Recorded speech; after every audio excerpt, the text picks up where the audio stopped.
Hello everybody. I made it. Had too many things happening this morning, more than I expected. Hope everybody's doing well. We made it through the, let me see here, I'm not on my call. We made it through the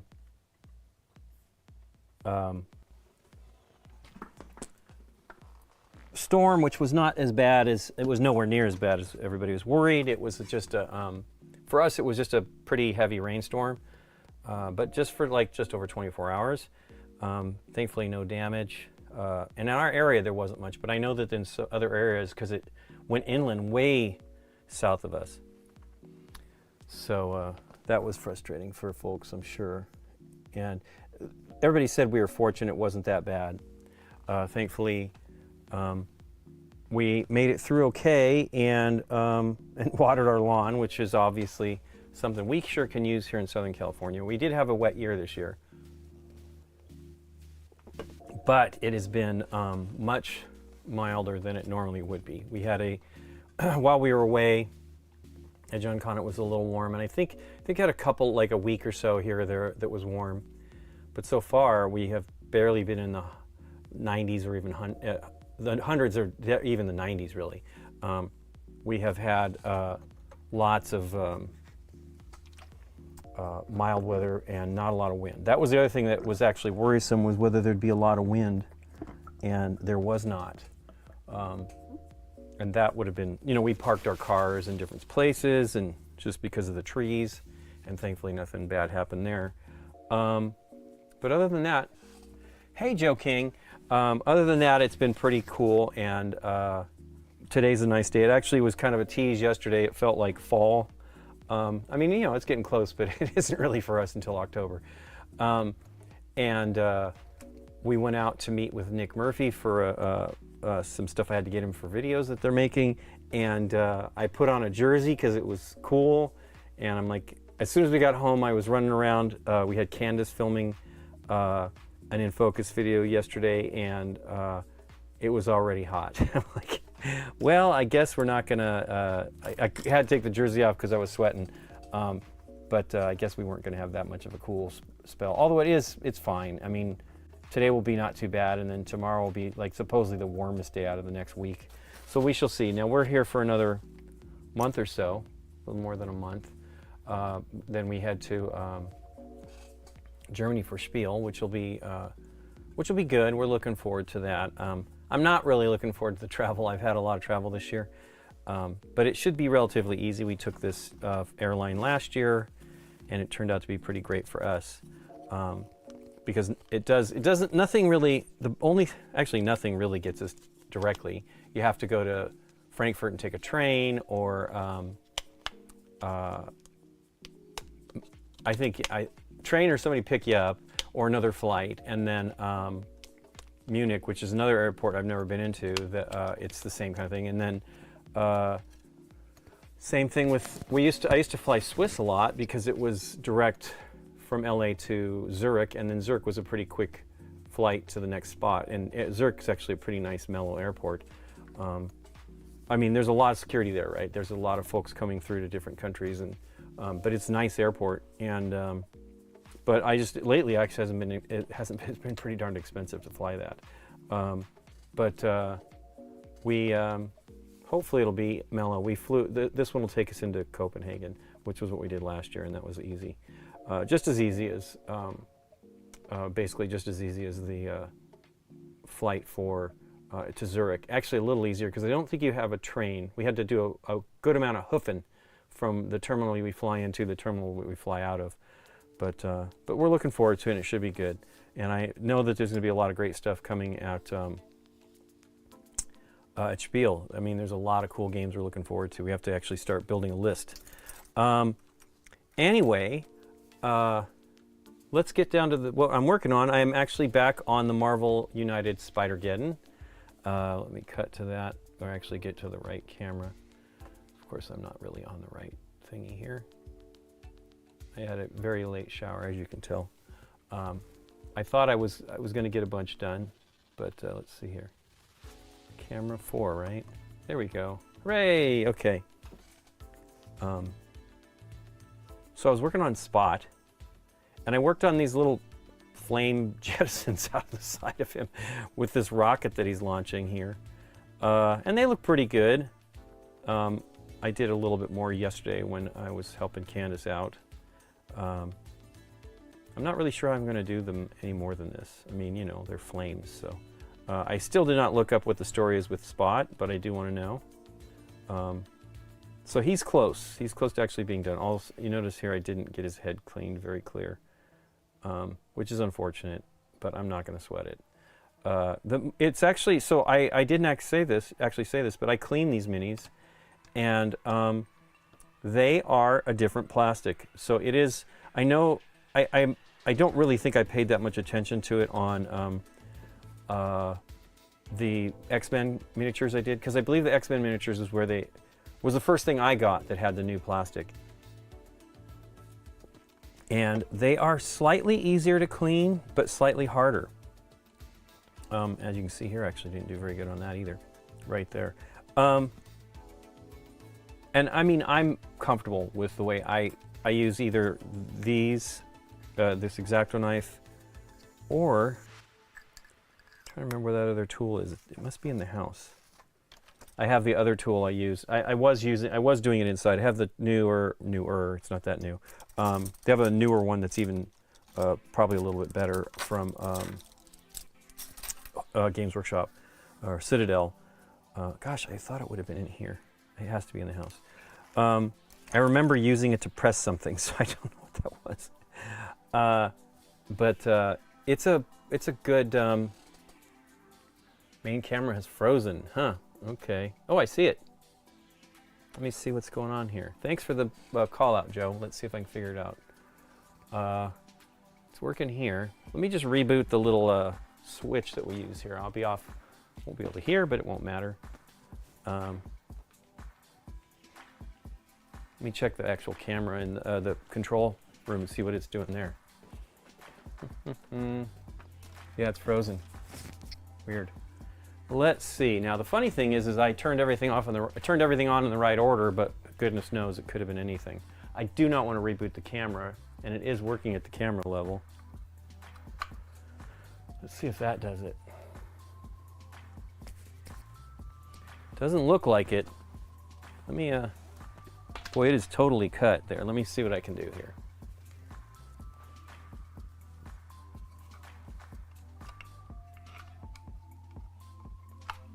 It's not even cutting it off on the. It's not even cutting it off on the device. Huh. That is weird. I don't know if there's a way to refresh this, but let me see about. Oh, there we cut. Well, we cut to that. Is the table there? My hand is still there. Hey, it's sort of working. So it's not quite there. Something's up. Let me just restart this camera. We'll switch back to me here. Nope, we won't switch back to me there. We'll switch back to me here. And let me just reboot this camera. It isn't the camera though, now that I think about it. It's just really jerky. So let me restart the switch we have. It's gotta be that. Give it more time. It is weird. We have these boxes that have to convert HDMI to SDI, which is what we use to run into the control room, and it's not great. Let's see here. Give it 10 seconds. Try that. Actually, I may be doing the wrong camera. No. Yeah, it's still slow. I don't know what's going on there. But I could be wrong. It could be that. I'm pretty certain, though, this is that camera. I'm pretty sure it is that camera. Well, I'll know if I cut the other one. Although, I mean, let me do it again. Let me do this one, just in case. I do have them maybe backwards in my head. And that could be it. Well, I'm still working, so I imagine that that is what is going on there. Now, I wonder why there's no movement on that camera regardless. Could be coming to a quick halt here. Let's see. So I just powered that one down, and I'm not seeing anything. I'm looking at I see myself though, so clearly that is the right camera. And maybe that's just the last image it has. I need to make a note about that stuff. Hey, look, it's green. I've had that happen before, but it looks like it's working. Let me see. Yeah, so it's moving. Let me think of what that is. Let me try the camera itself. Just power it down.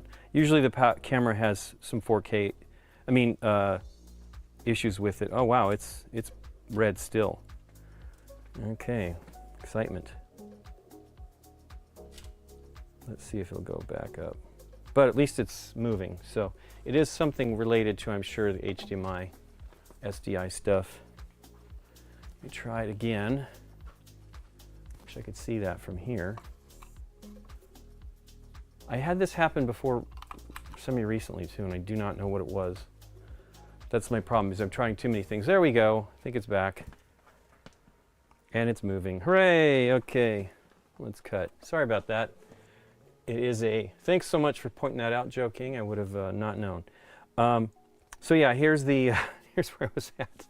Working on Spot, who I know nothing about, and talking about the plastics. So yeah, the new plastic is better, I think. It's a little more rigid. I've noticed I don't have as many bending things yet. Now, I have not gone through, like I said, through the X-Men one, but all this stuff, these look great. Like, they're some of the best looking plastics, and they're straight, you know, which is not like anything like the tail. That looks, I don't know if you can see that in focus. That seems right. Actually, that's not tail, that's foot. So he's on a giant beast. I think that's the one in the movie that is a big round one. I don't know. I don't really, I love that first Spider-Man animated movie, but I don't know a lot about Spider-Man. I am not a Spider-Man aficionado here. Okay. So I worked on the Noir, Spider-Man Noir, the mask a little bit. I was not happy with the way, I was trying to follow their design, Big Child Creative's design, and I don't really like the mask. I don't know, I might do something similar. Now that's the great thing, I feel you can fix stuff in here pretty easily. Of course I'm looking for the photo here and seeing everything, but there we go. They had like a big half shade on his mask, and they're doing stuff on his, oops, it's out of focus, doing stuff on his hat, and I just feel it's unnecessary, at least on this one. So I did some stuff here, which I'll probably subdue a little bit with some, a little bit of a wash at some point on the gun. But I mean, I kind of want it to look like it's, you know, metal, and it does sort of look metallic-y in grayscale.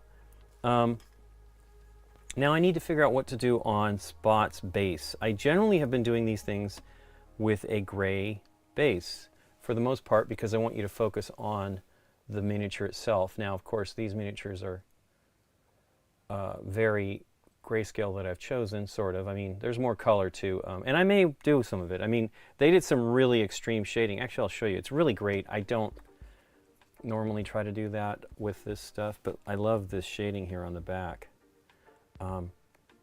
So, I mean, one of the things I'd like to get better at, so I was saying last week I had worked on it with an airbrush that I had that is an extra fine airbrush, and I dropped it trying to find a part and bent the needle, of course. So the needle showed up. I have not had a chance to actually try it all out yet, but the nozzle seems okay, so I hope everything's fine. The one thing I don't know about is the cap of the needle that holds in the nozzle. It looks fine, but I don't know. That's my concern. I don't really know how, if I bent it or anything. Because the deal is you've got the hole, let's say, and then your nozzle's like another, let's do this cap here, maybe. Then you have your nozzle inside of it, and so you have this ring around it that has the air that atomizes the paint and draws it out of the airbrush. And if it's messed up, I'm probably in trouble.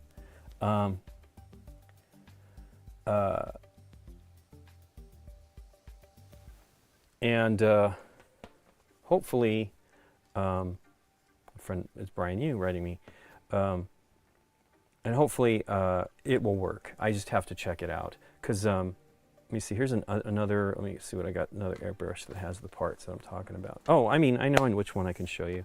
This is the one I'm talking about that I have the issue with is the Badger, but the one one I use occasionally as well is this one from Iwata, and so it's put together a little bit differently, but I think it has the nozzle here. Let me see here. So this is kind of like the one. The one in the Badger is actually one piece of metal. This has like a replaceable, so you could replace this part here on this, which is awesome. I wish I could actually, you know, like experiment with it, but I don't want to mess it up. So it's nice, so that you can actually replace the nozzle, and this is actually the size of the nozzle. The silver part is basically the size of the nozzle in the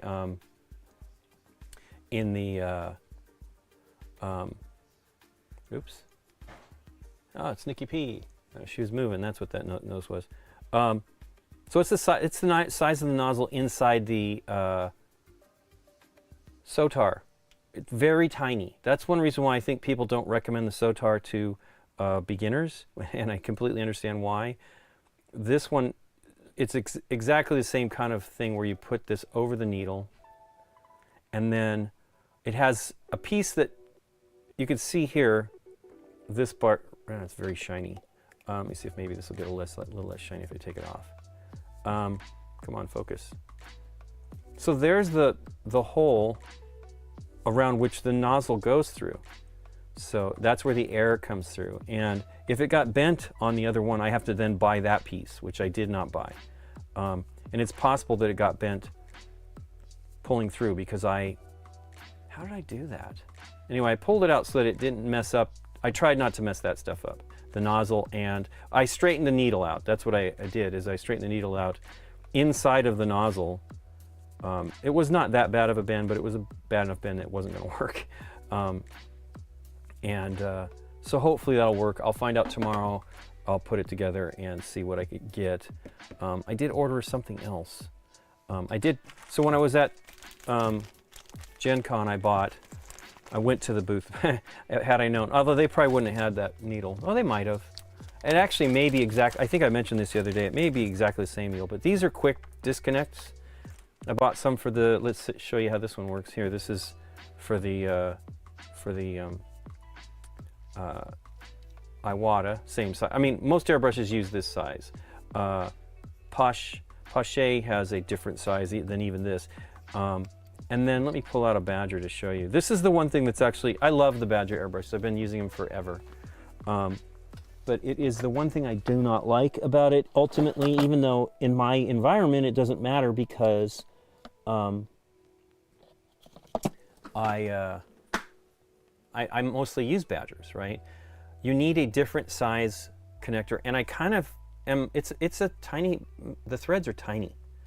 So it is a challenge, but I've never ever had a problem threading anything, but I have had a problem threading non-Badger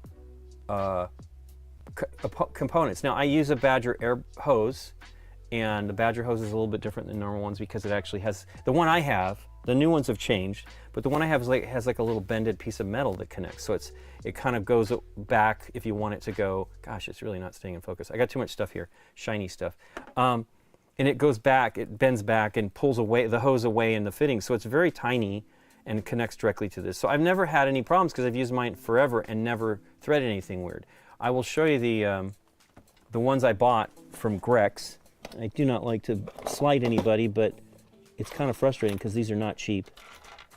I bought a few others too, but not everybody makes these. But this is one of the Grex ones, and they look nice. They use a rubber gasket, which is good. I mean, you know, it'd be better. I think cork is what they use on the that's rubber though, but oh wow, there's no washer there. Oof, that's not good. So that has cork in it. Wow, that's a bummer. So that fell out. Maybe it's in the bag. I'll look around.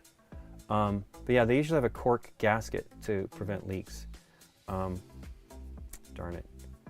I'll have to see if that works. I mean, you can put some wax on the seal. Anyway, this is the one from Grex, and it, hey David, this actually, oh, I didn't change the thing. So this is as far as it goes. it's actually not the right threading. Now it'll work, but I would never normally, I mean, I own these now. There's no turning them back in. I did not realize that when I was trying them out. And so it'll cross the threads and strip it. So I have all of these, and they are made specifically, supposedly for my airbrush brushes, and they don't work. And I have a few of them. I bought probably 6, and they're a real bummer. But if you're going to buy a Badger airbrush, I might as well let everybody know, don't buy the other brands of stuff, just buy Badger. But yeah, literally, I have like, I'm looking right now at how many I have. There's 4. And I have other pieces too. I bought some other stuff from Grex that does not work either. Adapters. Goodness gracious, I have a ton of these. I have 6, it looks like. But there's also these elements. So this is another thing you can use. This one I believe is it is Badger. It has cork in it. This will thread, and no problem, goes all the way to the, as far as it can go, basically. I'm pretty sure that's to the cork underneath. You know, they use cork on theirs. Goes all the way down there and stays. This one here, another one that is the same idea, is the Grex, and it does not thread. And I'm just trying to understand what the heck they're doing. Are they trying to mess up the airbrushes? It's frustrating because they should be fine, but they don't go. So I have to experiment. Maybe it's some of the other brushes. Maybe, I mean, these are all pretty modern. I have some older airbrushes for sure. But, and then this is the quick release. So, or disconnect.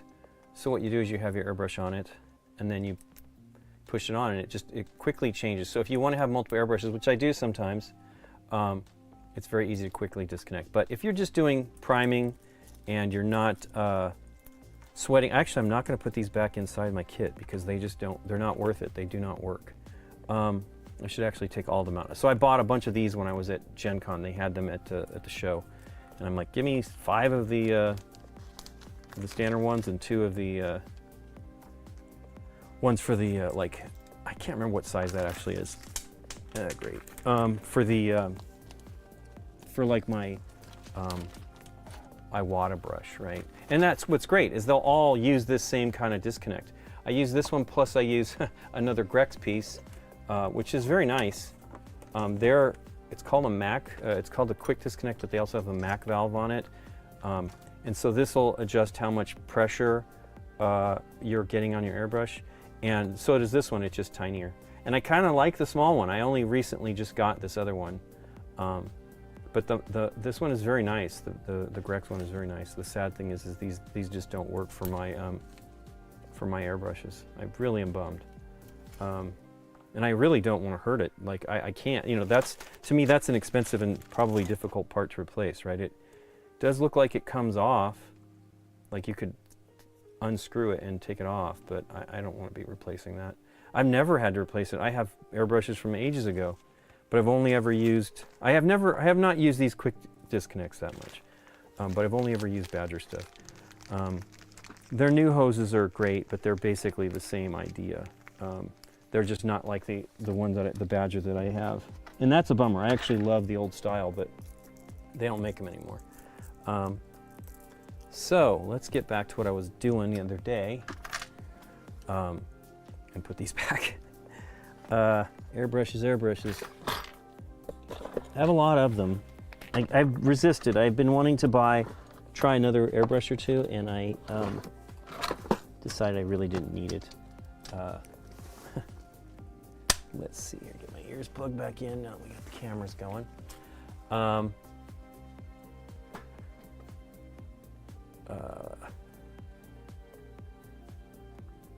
Cool. Let me message Brian here.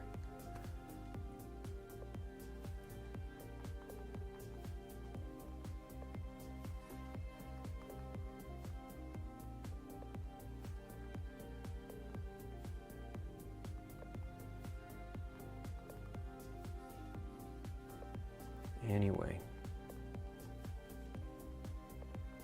we have been watching, the new season of Lower Decks is coming, and we're excited about watching the new season.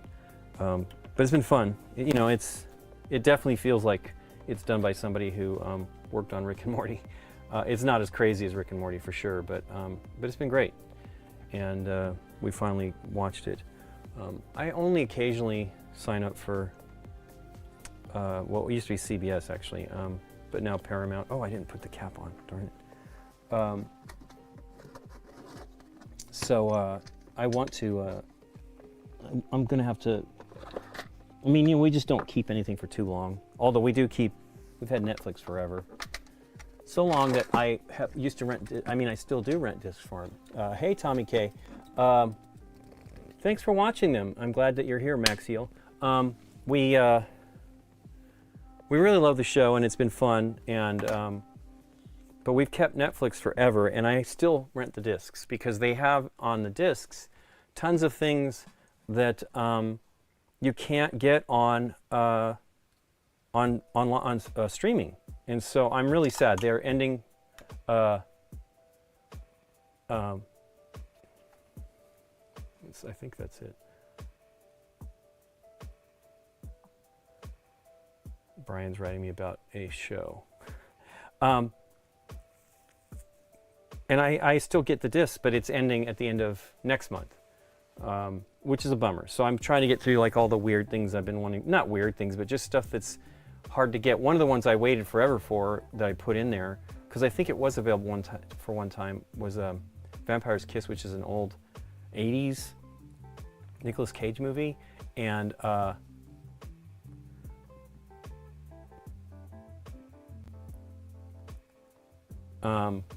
and it never came. I finally bought a Blu-ray of it. I mean, it's a weird movie. It is not necessarily that you need to own it, but I have it, so I liked it. Wow, what is going on here? Oh, there we go. I'm getting the pictures up here for the from the email that they sent out for the painted minis. They actually have them on the Kickstarter thing, and I usually save all of them, but I have not saved them on my drive yet. Let's see about painting. Let's do a Symbiote Spider-Man. He's also black and white, which is going to be challenging, but it'll be fun to paint him. Yeah, if I like show you get the discs as well. Same here, Tommy. I will be buying.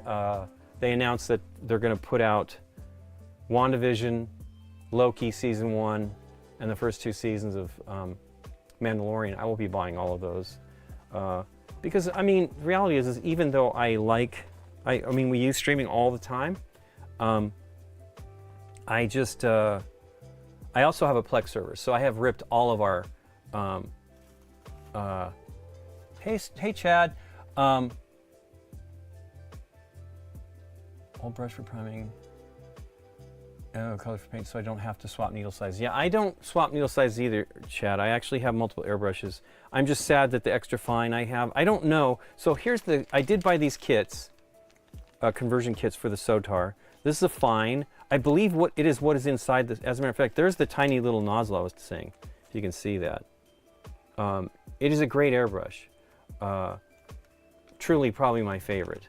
But yeah, that's what you're handling when you clean it and stuff. And you could drop that and lose it so easily. I mean, I've dropped all kinds of little tiny things on my airbrush and everybody will find them. But yeah, I like those shows enough, and we also want to see them in better quality. So, for example, The Mandalorian and WandaVision and Loki, those are all 4K shows, but those shows are nowhere near the quality of watching them on your Blu-ray discs, 4K Blu-rays. So we'll watch them. Oh yeah, Andor would be great too. Maybe that'll be soon, because it seems like I think WandaVision was 2001, so 2021. So that's 2 years. So maybe they wait a couple years or so before they put them out, because Mandalorian first season was 2019, and then the next one was probably 2021. I think it was a while. And so they just look better. You know what I mean? I'm fussy about that, and we now have a projector, and things look better and bigger, and so you want everything to look as good as you can. And we were actually having issues with that, to be honest with you. the weird thing is I cannot get standard discs, standard Blu-ray discs to look that great.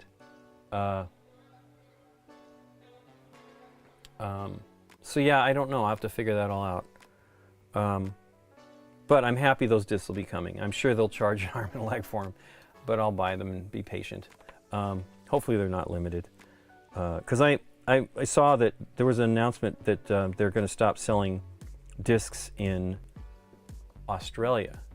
And that is just crazy. I mean, I get it. Maybe in Australia there's more adoption of the discs, but I think there's a lot of people deciding that maybe they should consider saving their money and just going for the disc. I mean, I've been paying for very expensive Netflix for a long time because I take the 4K player that upscales. Yeah, those are good. I really love 4K. And we are ready for Ahsoka. I was telling Nikki last night, it's tomorrow night, so we're looking forward to it. We were talking about it with Nick Murphy. He had not seen any of them. He loves Star Wars, and he's watched the recent movies like one time each. I mean, Nikki and I are crazy. Even if we don't like them, we watch them. And I don't totally dislike those movies at all. I just don't really love the third one, The Rise of Skywalker. It's just not great. I feel it's kind of lazy storytelling, and I'm sad to say that because I love Star Wars. And, because for me, one of my favorites of all of them, I mean, I love Empire and I love Star Wars, and I have grown to love Return of the Jedi. Did not hate it, but I never really loved it when I was young. But I really love Rogue One. I think it's great. And we're looking forward to what they do with all that. So if we notice here, the eyes are white. Well, they're really gray. So let's see if wow, I have all the paints out, so they're here somewhere. So this is what I'm going to try to use is white. This is called Apothecary White. It is not my favorite. Of course, I don't think any GW. Oh wow, you like Secret Invasion? I liked it until the final episode. I was disappointed. But I didn't hate the ending. I was sad to see what's his name? Ben, goodness gracious, Mendelsohn. I loved him in Rogue One, and I was sad to see his character. Well, anyway, none of that. So people that haven't watched it, and I liked seeing Emilia Clarke play his daughter. That was cool. I just didn't love that ending. So anybody who wants to see that, you should check it out. There's some good stuff in there. But my favorite of them so far is Andor, and the Mandalorian shows are great. I didn't love Boba Fett. It was okay. I'm probably upset people, but I'm not a huge fan of Robert Rodriguez. Although I enjoyed Alita. It was okay. I mean, I think his early stuff's great, but I just don't really care for him that much anymore. But again, I haven't even paid that much attention to him. I've not watched any of the Spy Kids stuff or anything like that. And they have some of those in 3D. And I don't know if all of them were on disc in 3D, but those would be cool to see because I like the 3D stuff. Yeah, Boba Fett was fine though. It's just, it wasn't, I mean, I love Ming-Na, and I think Tamura Morrison's good. I just didn't feel he was getting, I don't know that he can carry a show, but what do I know? I never saw Once Were Kings or whatever, the movie that I think that got a lot of attention from him. But I thought he was good as Jango Fett and Boba. Yeah, you can't like everything, that's true. And it's okay. I mean, I'm the easiest fan. Like, I don't get bitter. I don't feel like they're stealing my childhood when they make changes. Because somebody was talking to me about the Beatles recently, and he was like, yeah, I don't like the stuff. And I said, well, you know, those changes didn't change anything for the show, for the music, so you can always listen to it. And that's the same with the movies. Now, we say that, but Lucas, wow, there is mildew in here real fast from last night. Wow, that is a bummer. I need to change the set. So that's the thing about using a wet palette, man. You got to be cautious with it. I need to throw out, well, I'm going to try to rinse this off. It's not real bad. So you'll get to listen to me rinse the paper off. I meant to do it before we got started. But yeah, I'm an easy fan. I love when they try to do anything. I thought not a lot of people love the Obi-Wan. I thought it was great. I really love Ewan McGregor as Obi-Wan. And I thought they did a really good job. Actually, that may be not mildew. That is maybe paint, but I still should clean it off. Wow, the paint went through the palette. So you know what? It's time to change the paper. Okay. So yeah, I'm using a wet palette that has, I still need to rinse the sponge, especially if there's mildew. I'm using a wet palette that uses new pieces of paper called membranes that, here's the paper. So they can be reused quite a few times. Now, you need to refrigerate it, in my opinion. That's anytime I've ever had a wet palette, when I'm not using it, I refrigerate it. And it tends to not mildew. I actually have never had problems with mildew until I started using this one. So it could be something to do with the paper, but I can actually reuse the sheets about 5 or 6 times, which is pretty cool. I mean, ultimately it's just paper, but I also just don't like waste. And so I'm fussy about that stuff. So you can hear me cleaning the palette here. But yeah, it's worth keeping a wet palette, especially if you're using standard acrylics or oils even actually you can use with if you have a piece of glass. And these guys, this is Red Grass made this palette. This is the wet palette 2. I don't remember exactly which. I can tell you maybe. I backed the Kickstarter. I'm waiting for them to actually come with some of the paper. But you're supposed to wet the paper and then let it. You can actually just put it on a wet sponge, but I usually wet it so it's I wet it so it's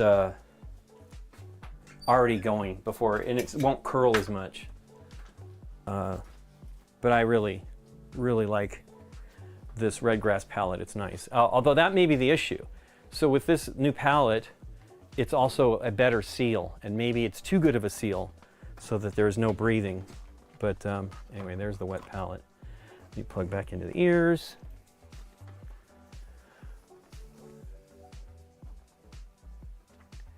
So Max Heel, I don't know if you're still there, but I have a 4K player from Oppo, which I loved, and I was very sad when they stopped doing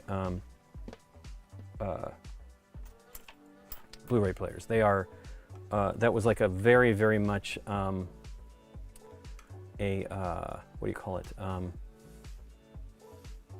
Aficionado's machine. I had 2 Oppo players through time, and they were pretty good, and I paid. As soon as I heard they were going out of business, I bought the new one that I had because I wanted to have it. And they said they'd keep it up to date, and I don't know if they have, but I have not had any problems playing stuff on it. You know, I can understand why they wouldn't keep it up to date. It's probably pain because they're a phone company, as well as I guess other stuff. But they're very popular phones, like in India, and I would love to try their phones because I sure love their devices. I actually wanted more of their stuff, but it was just too expensive, and they were gone. I've heard the Panasonic has a really great one now. And then there's another even more expensive one that is kind of following in the mold of, and I don't remember the name, in the mold of the Oppo players, but I don't think I will. I mean, I don't know what I'm gonna do. I like having a Blu-ray player, and I mean, we have multiple devices that can play, I think even all of them can play 4K. The PlayStation 4 and the Xbox 360, not 360, Xbox One or whatever that I have. I would like to get, you know, I wanted to get one of the new PlayStation 5s. I just could never get it. I was on because I'm, you know, a registered user, not that crazy of a player, but I have a PlayStation account and we buy a lot of stuff. Oh, you know, there's another thing I ordered and I was hoping it would be here today. Adam Smasher had on Friday, he told us about it at Gen Con, There's those those popping bubble pops, you know, that are they're just silicone. You pop them back and forth. That is what he uses to mix, and he said the reason why is paint comes right out of it. And so I like the pots, but I actually like dipping in and getting the paint. One thing I will do is I will dip in with the end of my brush and transfer the paint from the pot to the palette. Now, palette's okay for contrast paints, but your best bet is to mix them where they don't get any water in them, because then you're going to mess up your contrast paints. So ultimately, right now, I am not really using contrast paints in their proper form here. This is a very wet palette, which is not great. You want it to be damp, but not wet.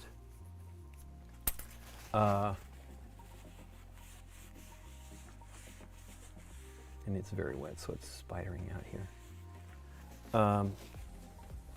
So I saw something on the top of the lid. I bet you that it might have been mildew. It's too bad. I mean, I really love this palette. Now, I did not refrigerate it. That's my mistake.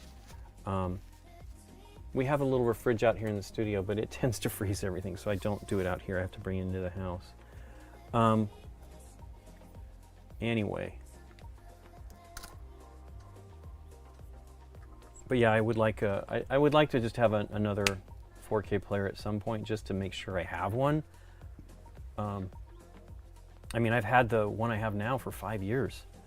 I bought it just before I went to Japan, and then because they announced it like in March or April, and then I went to Japan and I went to Tower Records, which was very exciting. And I need the glasses to see here up close. And they had a whole display of Oppo gear, and I was so sad because it was like, yeah, because they had like a high-end, I think it was in the classical music level. So they used to have, like, here in LA, they had Tower stores with a full, like, often a separate classical section. If you go to the one on Sunset, it had a whole store across the street from the main store. And same with, I think, the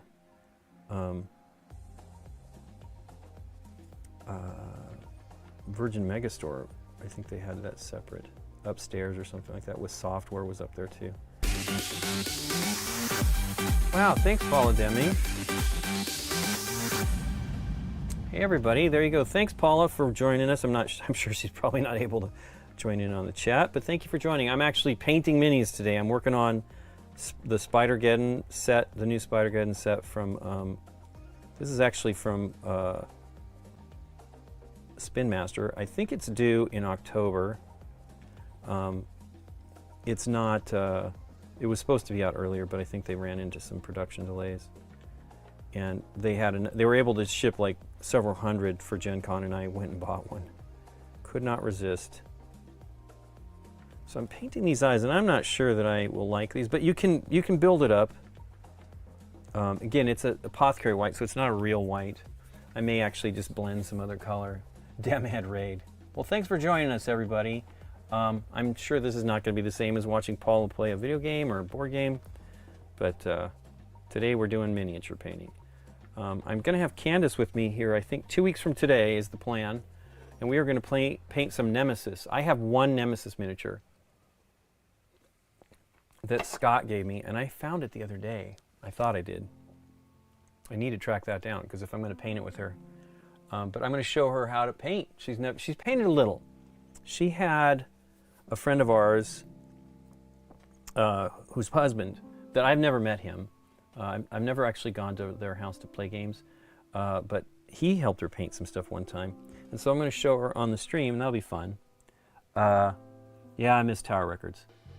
Teen and 20-something. Oh my gosh, I was in Tower Records forever. Oh my gosh, yeah, the electronic stores in Japan. No kidding.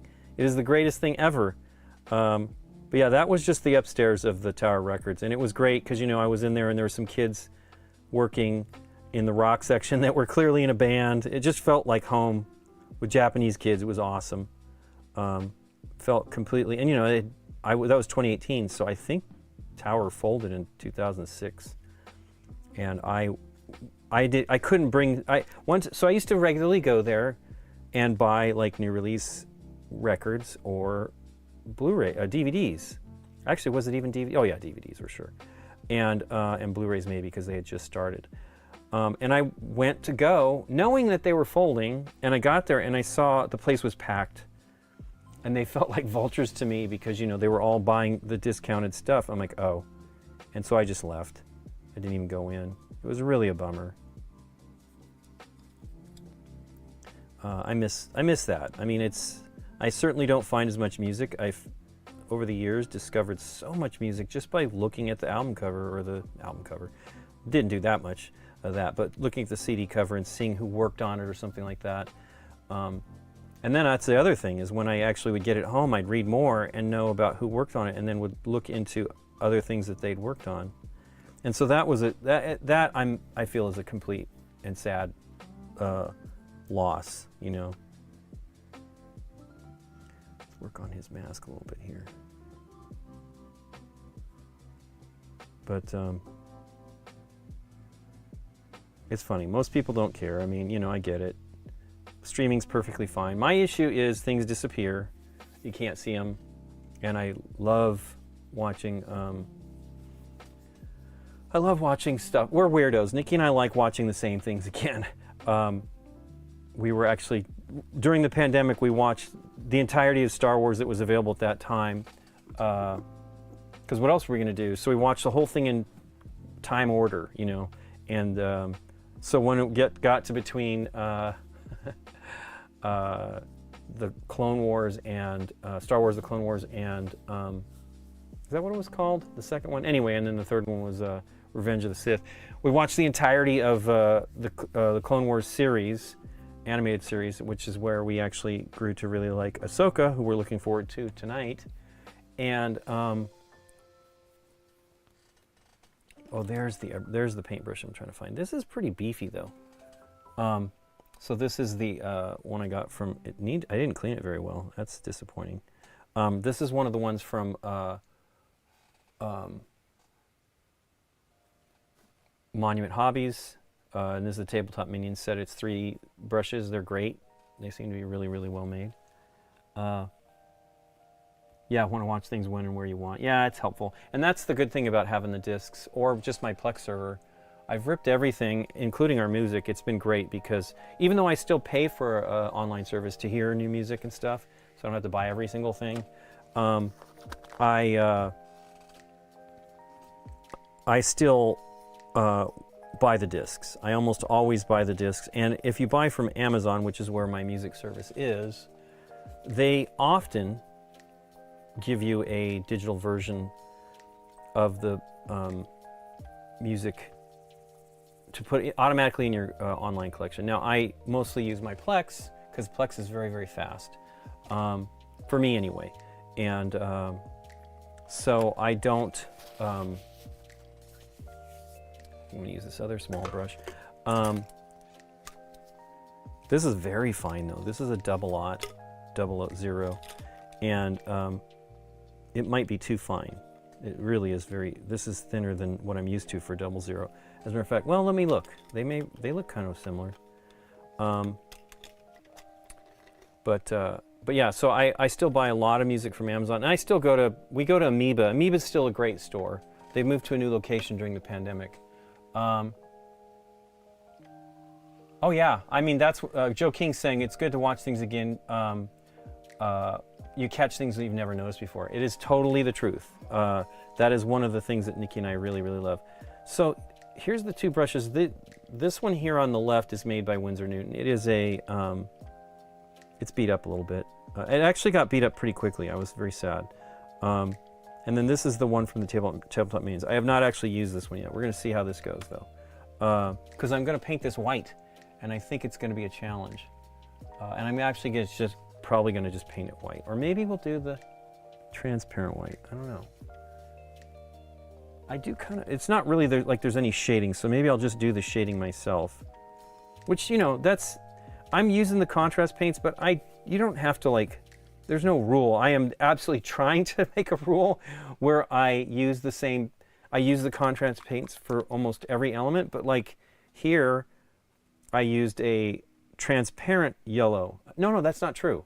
I tried to, it wasn't very strong. So I used this, which came with my airbrush, with one of my airbrushes, the Iwata And this is a Medea is Iwata, and it's okay paint. But I use it to do the bright spots because yellow's a tough one, right? It's even tough when you're using standard acrylics. And so I put some of that on and then put some of the red over it, and it worked pretty good. But you know, you want to have the best results you can get and easily. And so that's basically what I'm really trying to do is I want to use the contrast paints as much as possible because I think it makes your job easier. I mean, look at this guy. I just airbrushed him, did the different shading, and then just did the spots and the rockets, and he's almost done. It's pretty awesome. I will say that the plastic is harder, and this feels like it's kind of loose. I may end up having to pin that. So I don't know if that's because it's actually a pretty fine connection point, so it could be a problem. I hope I don't have to pin it though, because I don't even know if I have like a paper clip thin enough to put that to clip a piece off of and do it. Because I pin stuff occasionally. I had to pin. I've talked to this one about many times. This arm broke off in shipping. This is one of the Sentinels from the X-Men set. I mean, it's gigantic compared to these other minis. And this broke. And so I had to pin this to glue it back on. And it was a beast. It's very hard to drill. So this is the new plastic, theoretically the same as this stuff. And it was some work to pin. And I had to hold it for a long time because the super glue was not drying that fast or setting that fast. I don't think it really sets for a while, but enough to be strong so I don't have to sit there and hold it the whole time. But yeah, I love to watch. We're weirdos. We really like to watch things again. I mean, we watch new stuff too, but it's just hard to actually, for me actually, it's actually hard to sit down and do much. We were talking to Nick Murphy yesterday, and he was saying he doesn't watch a lot of TV, and I said, I don't either, but I find TV a little bit easier for me because I'm too easily distracted from a show. If I'm not really enjoying it, and I want to pay attention, that's my other problem. When I'm watching something, I truly want to pay attention to it. And so if I can't, then my mind will wander, and it's much easier in a half hour to an hour kind of a show to be able to do that. Let's see how I can do here.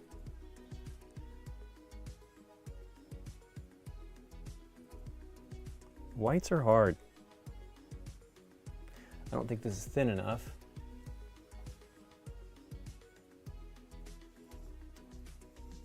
It is kind of essential to paint with a wet palette here, though, in Southern California. It's probably not so bad right now because it's much more humid than it normally is because we just had the storm. But it keeps the paint workable for me for much longer.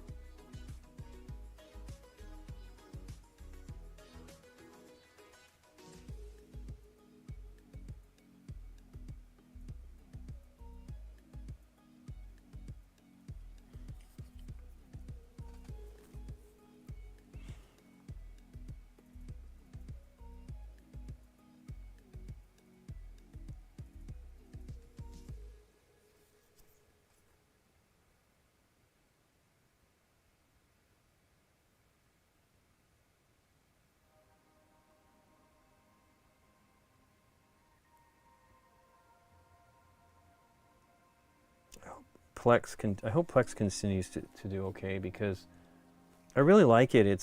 Scott was actually the person that got me into it, and he's right because it means it's easily viewable from all of our devices. Like we have little set-top boxes all over the place.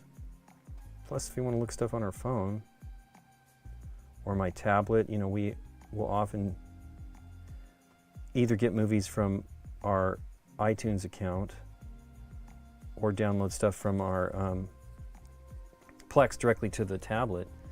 And I've even streamed remotely away from home. I was working on stuff this weekend and gave myself a blister with a screwdriver. But yeah, it's a nice setup to have.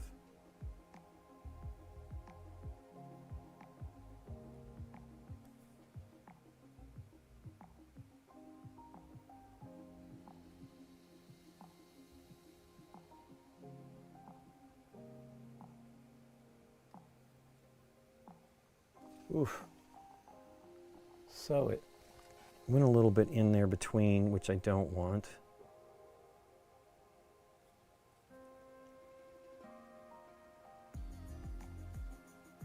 It's too, the white's too strong. Actually, it might be okay there. I want the legs to be as distinct as possible, but may have to come back and touch it up with some gray.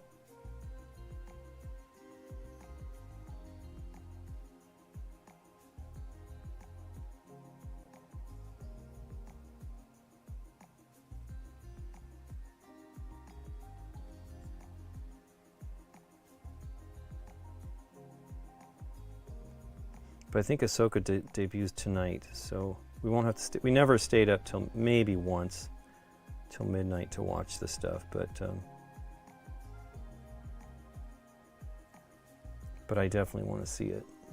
I'm very excited. We really liked. Again, that was a character I didn't really care for initially, and I don't know why. Because when we rewatched the series, I'm like, wow, she's great. Because we loved her by the time that her character went away for a little while in the series, and we were like, wow, she's so cool. Oops. And so we shall see. Hopefully this is, I mean, I know that I thought Rosario Dawson was great in The Mandalorian, in that character. Yipes, this is bad. I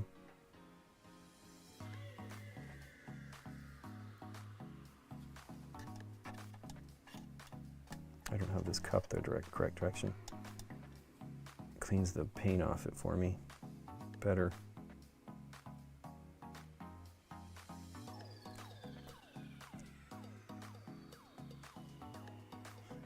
Man, I'm just making a mess out of this here.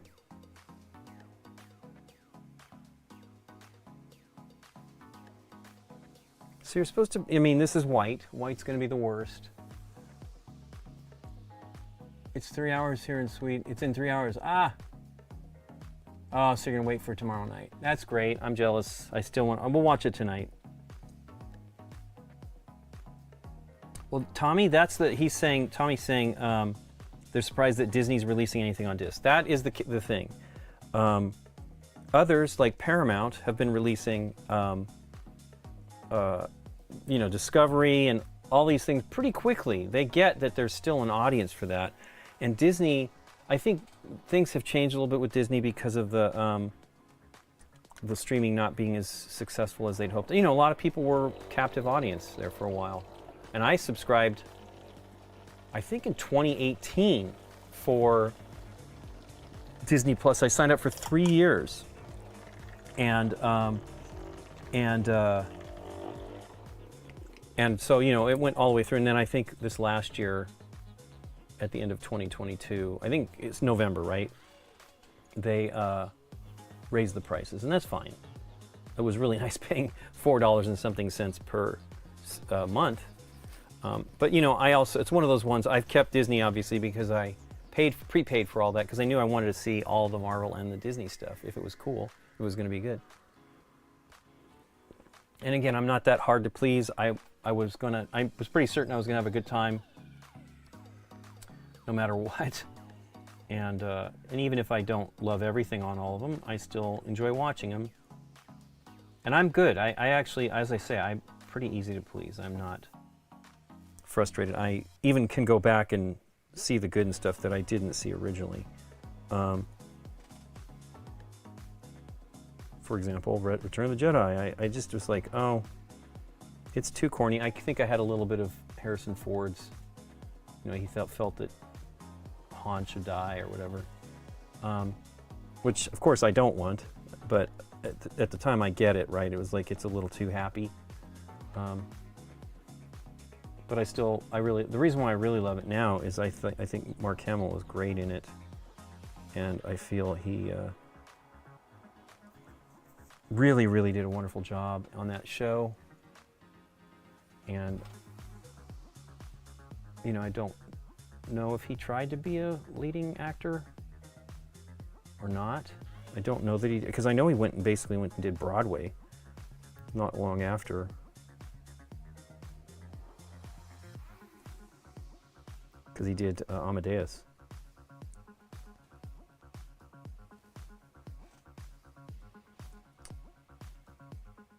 I'm sure, Tommy, that you'll be happy to watch it with everybody else tomorrow. We don't really watch too. We watch stuff with Dave. Dave is he doesn't subscribe to a lot of services, and when he's ready, it's funny. So we watched. We showed him Mandalorian because he was staying with his mom at the time, and I don't think they were his mom and dad, and they weren't interested. So when he came down, we, he'd been hearing things about it, so we watched it, and he enjoyed it. I think we actually, so we got through. I don't know if we did season 3. I don't think we did, but we did watch Boba Fett with him, and we started. I think we started Obi-Wan with him. So we're watching it all for the second time. And we love it because, again, we like watching things again and seeing the stuff. And it's also just fun to see, Dave asking us, like, what's going to happen. I'm like, hey, man, you know how this works. But it was fun. I'm sure Nikki would be happy if I watched more TV with her, because I am not a... yeah, he was leading Corvette Summer. Oh, my gosh.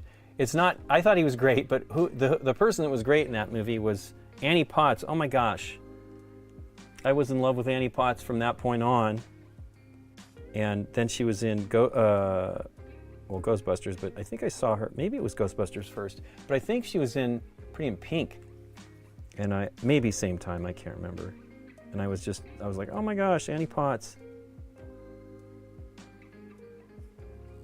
Corvette Summer. Haven't watched that in a long time. I don't recall it being that great, but it was still fun to watch.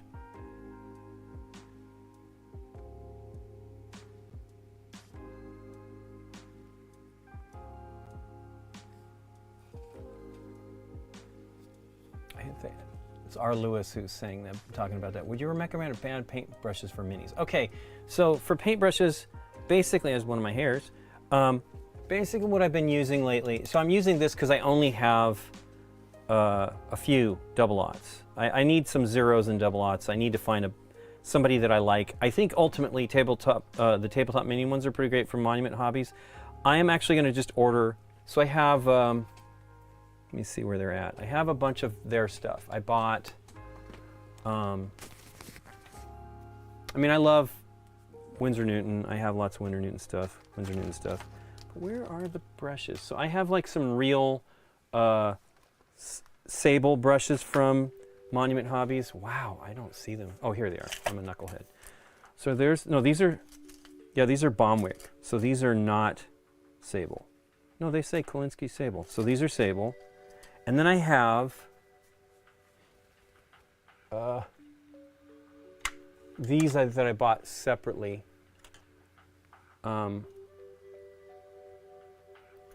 These are their synthetic. These are Baumwick artilleries that use synthetic, and these are 4s. I need these type of brushes, but now I have tons of them, because what I have been doing is I'll use these ones for the smaller ones, and I will say, it is nice using really good airbrushes, that too, paint brushes, but yeah. So here's another Monument one. This is another 4. This is the Baumwick det cords. So there's another synthetic. Oh, you can't see it. I'm sorry. This is another synthetic one, and I really like their brushes. They're really nice. But what I've been using are these.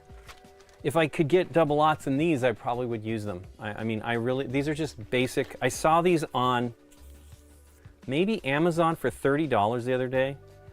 I think I paid as little as $25 between the two I bought. I think I paid around $38 for one of them, and then this one I think I got for $25. It is 144 brushes. They are not the greatest brushes, but they are really good ultimately, and I don't worry about them at all, right? I only paid 39 cents a brush or something like that, right? They have very good points. This is a 6. So 6 is pretty big. Now, as you can see, you can get a really tiny point, and you don't have to worry about it. Yeah, Star Wars show for grown-ups. Absolutely. I did not like the first 3 episodes of Andor. I was disappointed, and then it finally started to kick into gear for me. I mean, I really like, gosh, what's his name? The lead. He's really great. Diego. Gosh dang it, Diego. Anyway, so these brushes are all pretty great. They hold a point. They last long enough for me, provided that, you know, some of them are not great. Like you'll get out of 144 brushes, there's some that are not perfect. But their smallest is like a 1, I think, and 1 is not fine enough for me. And when you get to the tiniest brushes, here's this one here. Let me get it wet because the bristles are not great. It is also the thing. I don't think that they're gonna the points are gonna be good, but I think these are too fat. So they're basically trying to give you a strong belly, but they don't come to much of a point, and that's a problem. But I still use them, right? It's not that big of a deal because I use these other ones a lot. I have used this orange one, so I have 2 of them now. This is my very first one that I used of these, and it still has a great point, and I've been using it for a while now. Hey, maybe I'm wrong. Maybe this is the one I've been using. Nope, neither of these. This is it. So yeah, I mean, it's lots of painting, very inexpensive, because these are called Royal and Langnickel. And for me, I feel it's not a problem. I'm, I guess, a decent enough painter that I don't need to have like the most perfect brush. I've used sable brush, synthetic brushes, Golden Taklon for ages. You know, and I had the affirmation from Sam Lenz on one of Adam Smasher's videos. He was talking about that he uses the cheap Golden Taklons from like Hobby Lobby and stuff. Now I actually have, Nikki won't let me go to Hobby Lobby anymore, but I have this one here, Master's Touch. I've used this brush a few times. It's actually really good too. If you can get them on sale, it's probably worth it. But I gotta say, for 30 bucks, getting 144 brushes, I have no problems. Anyway, there you go, Pond Nugget. I hope that was enough. I definitely will go on about it. I do love these others, and I do love Winsor Newton. This is a synthetic, I imagine, Winsor Newton. It's Series 239, which I don't even remember buying this brush. It's been a long time, but I only started really using it recently, and it did not last very long. So I would say, okay, maybe this one's not so great. But I have used several of these. This is my first batch of these tabletop minis. Hey, Pond Nugget, thanks for the cheer.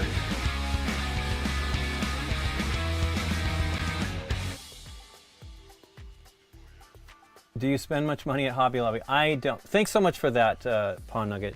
I don't. Nikki doesn't like them because of their treatment of women employees and the relics stuff that they do. You know, where they're kind of like paying for Christian relics out of war zones, which I guess is the situation there from like Iraq. It's a bummer. And I actually think it's a pretty good store, other than the fact that it always seems like it's Christmas there, which I don't care for. But I bought my one of my airbrushes there. I bought that actually when you could use a coupon on the airbrushes from the Iwata, and that's a great airbrush. And they have good brushes. Like this one is good. And I only just bought it because it was the last time we went there. I only bought it because I wanted to try one, and they were on sale. And this is a 3, and I think it's a great brush. And I'm like, a brush. I'm very happy to not go there for Nikki's sake. And you know, Nikki's really sacrificing because she loves their yarn section, and she just will not go there anymore. And that is fine with me. Diego Luna, thank you so much, Tommy. That is correct. I really think he's great. I've actually seen him in plenty of shows over the years, starting with Mama Tambien or whatever, which very long time ago, 20 years ago or something like that. But yeah, I really like him, and I thought he was fantastic in the role. So I like, I'm going to say something here about the Andor. I like, damn it, keep doing this. I like Andy Serkis, but I'm tired of seeing Andy Serkis in everything, and I feel bad about that because I do like him. But I was sad to see that he was in the show. Then his character turned out to be really great. So I kind of was on eating some crow there. But he really was great in it, and it was a great part, and it was a neat story, and I'm happy he was in it. But I just was like, oh my gosh, more Andy Serkis. I mean, I get that way about a lot of folks. Ryan Reynolds, who I love as well, is in everything, and it's kind of frustrating. We were talking about him yesterday with Nick, and Ryan Reynolds is great playing himself, really, ultimately. But I really like him. Ever since I don't think I ever saw that TV series he was on. But I think I saw him in like Van Wilder or something like that first, and I thought he was fun in that. Come on, focus.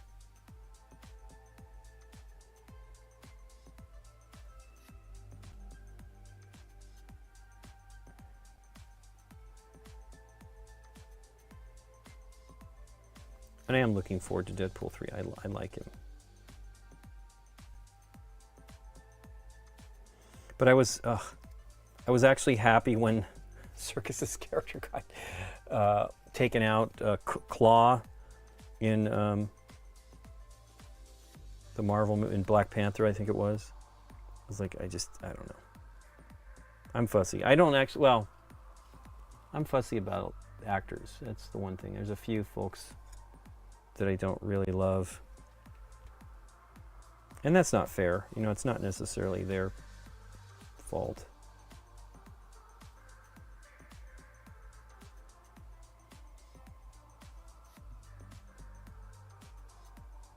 Oh my gosh, I'm really doing terribly today. I don't want to keep fixing this.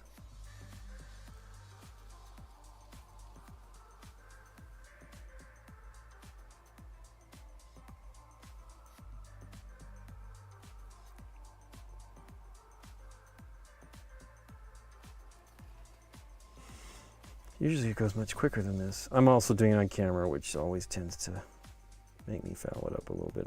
I have a real problem. I try not to do eyes on miniatures anymore on camera because for whatever reason I just can't do it. Nick did a little short a while back of him trying to paint eyes. And I have the same thing. It's like you build up. But I can do okay. And it's definitely easier on the Marvel United minis, but I still have struggles sometimes.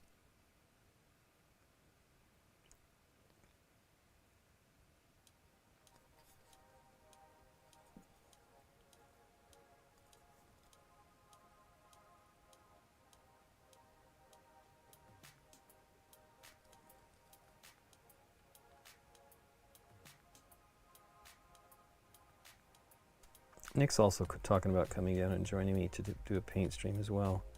Probably need to set up for a different location to do it. Maybe I can figure out how to get us both here temporarily.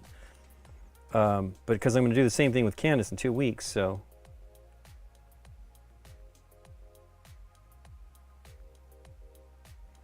I told Candace she could come here a half an hour before we start, but it occurred to me I might need her to be here earlier to prepare the minis, so I have to see about that.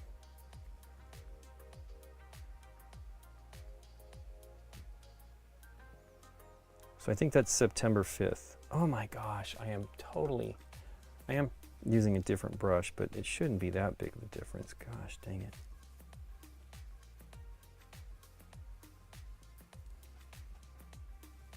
I can paint one line and be okay.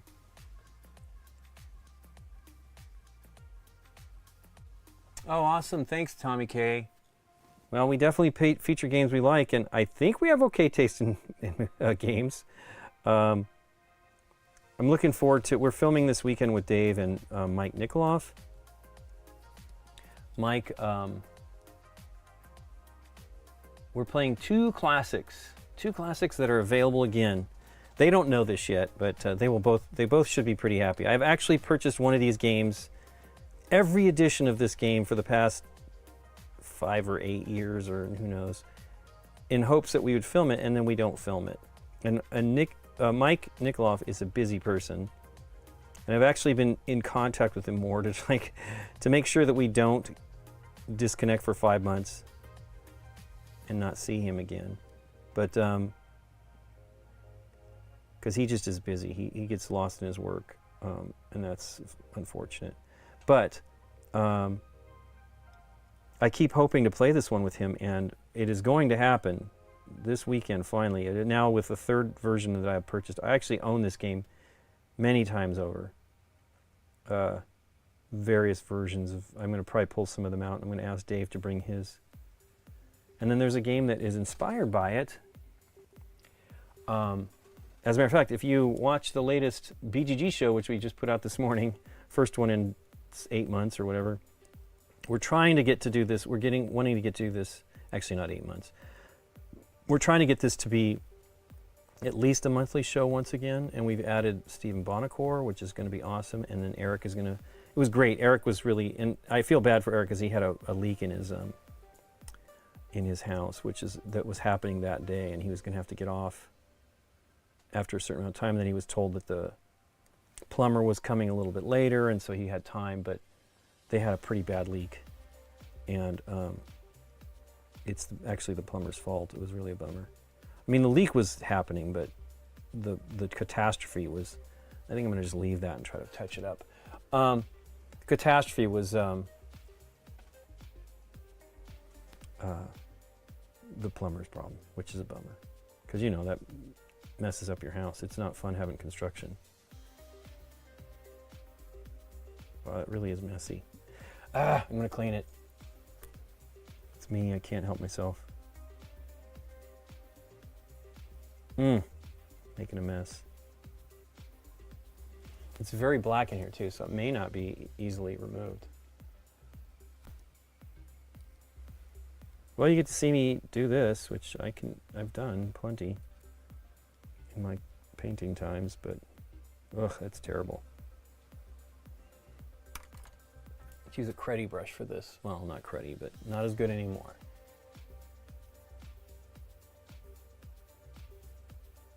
The biggest challenge is, one reason why I actually like going to Hobby Lobby, it's been a while, I think it's been a year and a half, 2 years since we've been,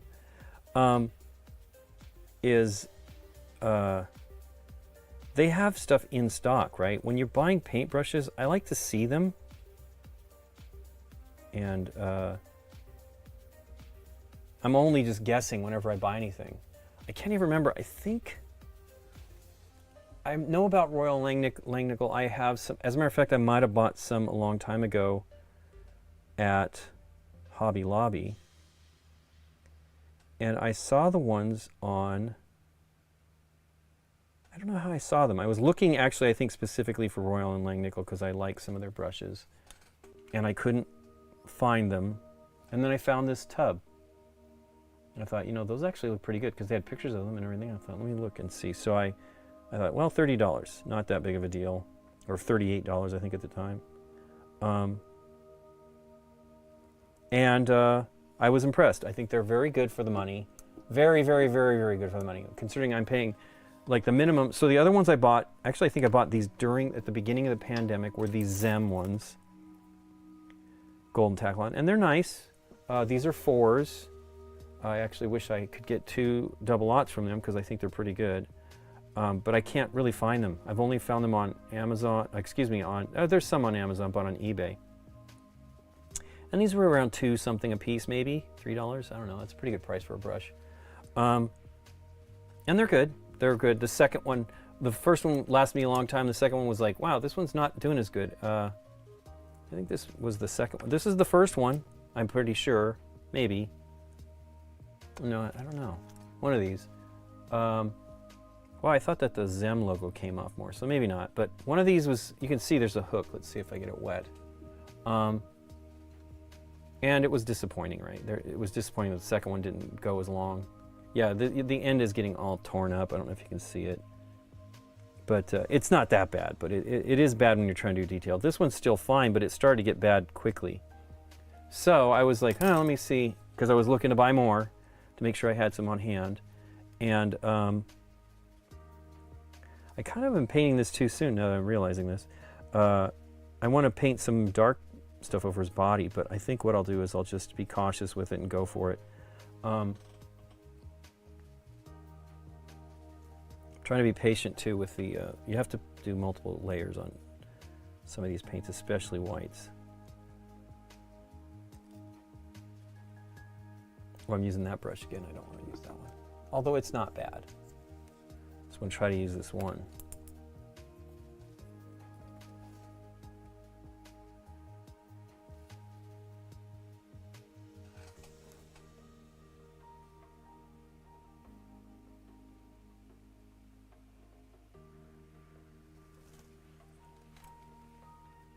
Two guys and a girl in a pizza place. That sounds right, David. I never saw it, though. It might be on some streaming service. I don't know. That's the one thing that's really kind of the bummer about it, is Netflix was the source for a lot of that kind of streaming. You could watch the old shows, but once the studios started to hold on to everything for themselves, and then they don't stay on there, right? Like, we were watching a movie on HBO or Max. Good gosh, this paint is too wet. That is the problem. And I touched it where I put a lot of paint on that chest. But you know, I was surprised. It's an HBO show and it's leaving Max. I mean, just like Dune left. I don't know if it's back on there right now, but I know part of that is its agreements to license it to other, to let other services play it. And that's fine, but at the same time, it's like, if I'm going to pay for your service, if I'm going to pay for your service, I would prefer that it was, like I could get that stuff all the time, and you can't. And there you go. That's part of the whole thing that, let's see here, who said it?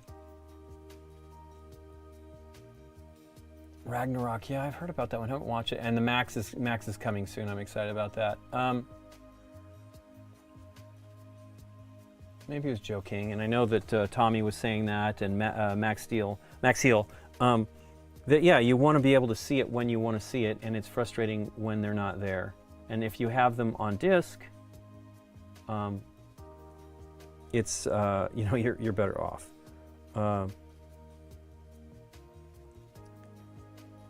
I know I am not one of the people that will download, you know, like bootlegs of stuff, because I don't like it. It is the biggest frustration to me that people do this, but then they want the things that they want the publishers to create these things. And as you see now, we're going to start seeing less disc stuff available. And it doesn't mean that pirating won't be a problem. I mean, you know, they'll probably still do it.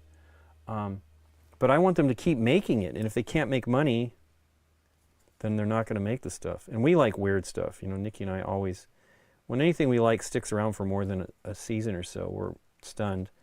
We really like what we do in the shadows, and have been completely impressed that they keep making more. So let's hope that show sticks around for another. I mean, I'm just excited it's lasted as long as it has. I was skeptical that the show would be good because I really love the movie. And if it wasn't going to have those characters, and I don't blame those guys for not being in the show, although they were in the show a little bit, I was very surprised. I mean, I love the entire cast. We knew, and we loved Matt Berry for a long time. I think the paint is just a little too wet. That is my problem. I'm trying to make it so that it's a little bit easier to flow, but I think it's hurting my precision here. But we've ended up loving everybody on that show.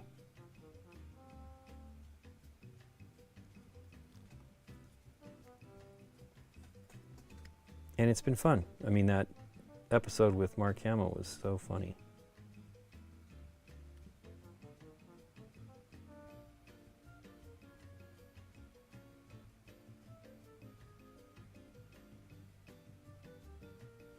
I used to listen to a lot more podcasts when I was driving, but I don't drive anymore, so it's a more rare occasion. And if I had more time in here to just paint, I would probably listen to more podcasts, but I just don't have as much time as I'd like. Oh, that's what I get. I looked to see if I was in the camera frame, and then I completely just plooched it onto the... Ugh, we're having a great day today. And I just touched this up on the other side. It's too funny. Ugh. Well, you can see how it works here. I try to make these look particularly decent. I had a heck of a time. So the other miniature that this isn't that bad actually, but the one miniature I had the heck of a time with was Captain America. Oh my gosh, that shield. I don't think it's sitting here. Or is it? Let's see if I can find it. It turned out okay. But my gosh, I went back and forth on that forever. It's funny, I'm seeing Thor. So I think Captain America should be in here somewhere.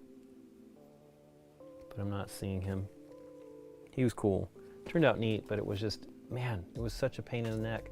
I think I didn't have as good a small brushes as, you know, like, I have quite a few brushes put aside, more from when I used to paint, like where I would think what I wanted to do was with fine detail brushes, which is fine, you know, okay. Nope, it's in the box. Why is Thor in here then? I must have pulled him out. Anyway, unless Thor, I think Thor was part of that box, the main box. But yeah, you have to just be patient. I mean, it'll look good when it's done. I promise. Gosh, it's already 12? It is, Tommy is 100% correct. It's a great feeling when you get minis to the table for the first time. So we played the Marvel United with the painted minis, and Mike and, was it Mike and Dave, or was it Mike and Aaron? I think it was Mike and Aaron. Mike was just knocked out. He was so happy to see that. You know, it's fun. Like, not everybody has the time to paint the minis. I totally understand. I mean, that's what is good about doing these streams. It's pushing me to do them regularly. What I really need to do is get back to painting on like the weekends and stuff. We're back home for a little while and we need time to like get things done. We actually put a new ceiling fan in the other day. There was a frustration because we got to putting there's a post that it goes to that connects the ceiling fan to the mount on the roof. And it's on a ball. Oh my gosh, I'm feeling terribly today.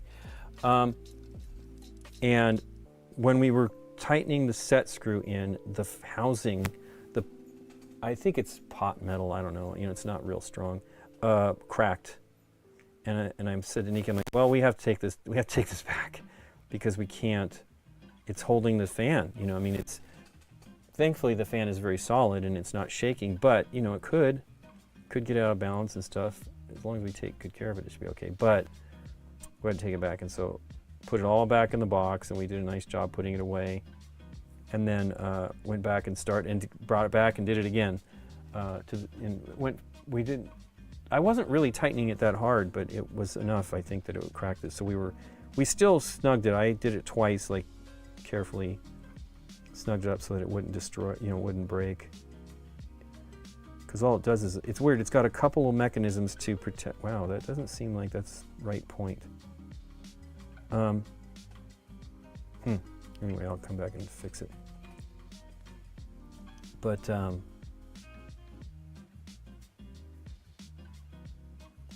been looking at a new toilet to put in that's super efficient flushing. Because water is definitely not getting any better here in Southern California.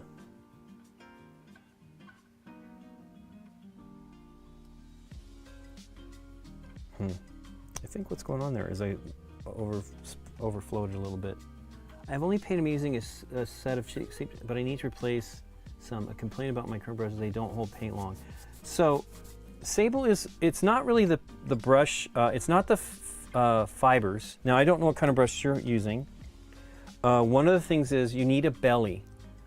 So if you look at this brush, it does not have much of a belly. So I'm constantly going back to the palette to get paint on it. And part of the issue is I'm putting a bunch of paint on it so that it will have paint in it. And you see what it's doing to me. I'm blurring up details because it's touching and it's spreading. The way you really want to do that is have a brush with a belly.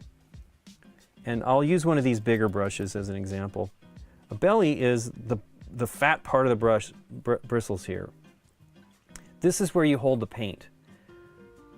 if you have a good amount of paint in there, your point doesn't have to be as wet. It will just, I'm wetting this bristles. It's just wet in the belly of the brush, and it should last longer. The other thing I use, if you're using standard acrylic paints, it may be the running out paint. I don't know where you're based, Manuel, but, and you know, Sable's great. Don't get me wrong. They're nice brushes. I have another issue with that Sable is that it's, you know, it's a natural animal fur, and I don't know how they get that stuff. So that is my, and I have Sable brushes, don't get me wrong. I have Series 7 and stuff, but I've mostly been going with the synthetic ones. But you see, it's a big, well, let's see if we can get it to focus here. You can see it's a big belly, and then it's got a pretty sharp point. Now this one's a little bit worn out. And this is an inexpensive brush. But you can buy, for example, like I showed earlier, this one here, and look at that point. It's very, very pointy, and it's got a big belly. This is a 3. Normally I buy like a 0 or a 00 or a 1. This is a 3, but it's good, and you can paint details with them. So don't be afraid of that. You know, you just have to get a little bit used to it. But they're really great, and it's really, really great as far as coverage, because it doesn't run out of paint as quickly. I mean, I actually should be trying to do this with. Well, says the guy he's gonna. I'll try. I mean, I use the 4 all the time. I don't really have a lot of, that's a gray. I don't have a lot of smaller brushes that I think are good smaller brushes. So, I mean, you see, I just cleaned that point up with this. This is pretty great. Now let's see what we can do. This is not a great brush, though. I actually, this is just one I pulled out to show examples of the different sizes that came with this kit. I believe it's 1 to 6, and that's okay. I really wished it was a 0, because the 1 was the red one I showed earlier. It's not great. I have not many of them are really that great in this set. So I would say those are the weakest, but they're not terrible. But it is not a very sharp point. And you need it to be a sharp point. And you know, like golden Kolinsky sables, I think it's the same hairs, but it's the very tips of the hairs when it's a Kolinsky sable. So those are really good. Now, here's the thing, right? My Series 7, what do I have here? These are sable. And they have a little bit more of a belly, so that would be one reason to buy them. What is this? This is a 2. I think I have a 0 in here too as well, or a 00. They're too small. No, this is a 00. So I'll show you. You're gonna have the paint dry real quickly, and these are Kolinsky sables. I mean, I love Winsor Newton brushes. I've used them for ages, but they're very expensive. They're $20-something here in the United States just to start with the basic ones. And if I wanted a 3 or a 4 or a 5, they're really expensive. Well, I've never opened this one up, I guess, because the little cap is not coming off. Boy, it looks like I've used it, though. I've opened these recently. I was not really happy with one of the newer ones that I know I had never used. So this is a 2. So look how fine this is. It's got a very, very large ferrule. And then it's got a pretty great point. It's not focusing here. It's got a great point, but there's no belly, right? You're not going to hold a lot of paint. It's going to hold more than some, because it's definitely more than, again, this is a 2. Let me pull out the 00. So this is the same brush size brush as this.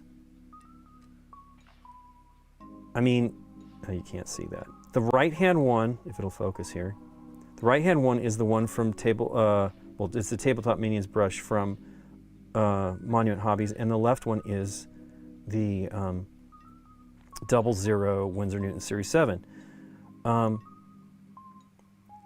Some people feel that they are more likely to bounce back as far as keep that point. A friend was telling me that he used his for 2 years, but here's the deal.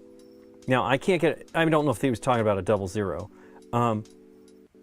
But I can use 15, or no, let's see, 37 cents. I can use 3 times, if I were going to get a 2 or a 3, I would actually want a 3. 2 seems to be a little small. I use 20, 25, 30 of these smaller brushes, and they would be just as good, and it's constantly, now that's exaggerating. I would never use that many brushes, but I could use that many and still not spend the cost of one of these. And so I kind of feel like, I almost feel like you could just go through one brush per job, you know, and feel happy if you could do one brush per job on the very inexpensive ones, and then just go to another one when you start the next project. I don't know, I feel that it's, I definitely opened this one before because I only have one number 2. Number 1. They're great brushes though, they're just very expensive. And I was looking recently to try to buy one of the larger ones for, boy, I wish it would tell me which ones these are here. Larger ones from Dick Blick actually sells them for reasonable prices. There's some other shops online that I should look for, but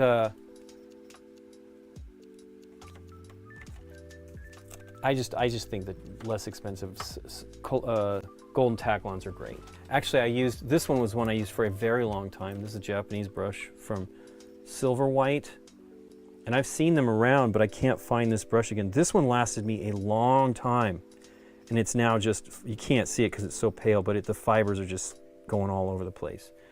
And some people will trim them. I'm not very good at that as far as, I've done it, but I don't think it really does that great of a job for me. But I really do like Monument Hobbies. Monument Hobbies has bundle pricing, so if you buy multiple brushes, you'll save a good chunk of change. And then I think if you use the code Tabletop Minions, because I did one order with that, they'll give you a discount on top of that too. It's really worth it. Or some random brand on Amazon like 10. Yeah, so those are not so great, Manuel. I think that's my problem. I like to see the brushes in real life. The problem is most game stores don't have really great ones. I will tell you this though, not that they're going to be inexpensive, but if you buy supposedly the Artificer brushes from Citadel Games Workshop, those are Series 7 brushes. They're they manufacture the brushes for them, and so I'm sure they're pretty great. But I know when I looked at one of them recently, after learning that, because I did not know that, it was $30-some for the brush. I think that's $20-some from like Dick Blick. I was using that one brush, and I put it down. I hope I cleaned it. I think I was using that 3, wasn't I? Or was I using the 2? Oh no, this is the 1. I'm just going to use this one. I'm going to try not to put as much brush on the paint on the brush and continue here.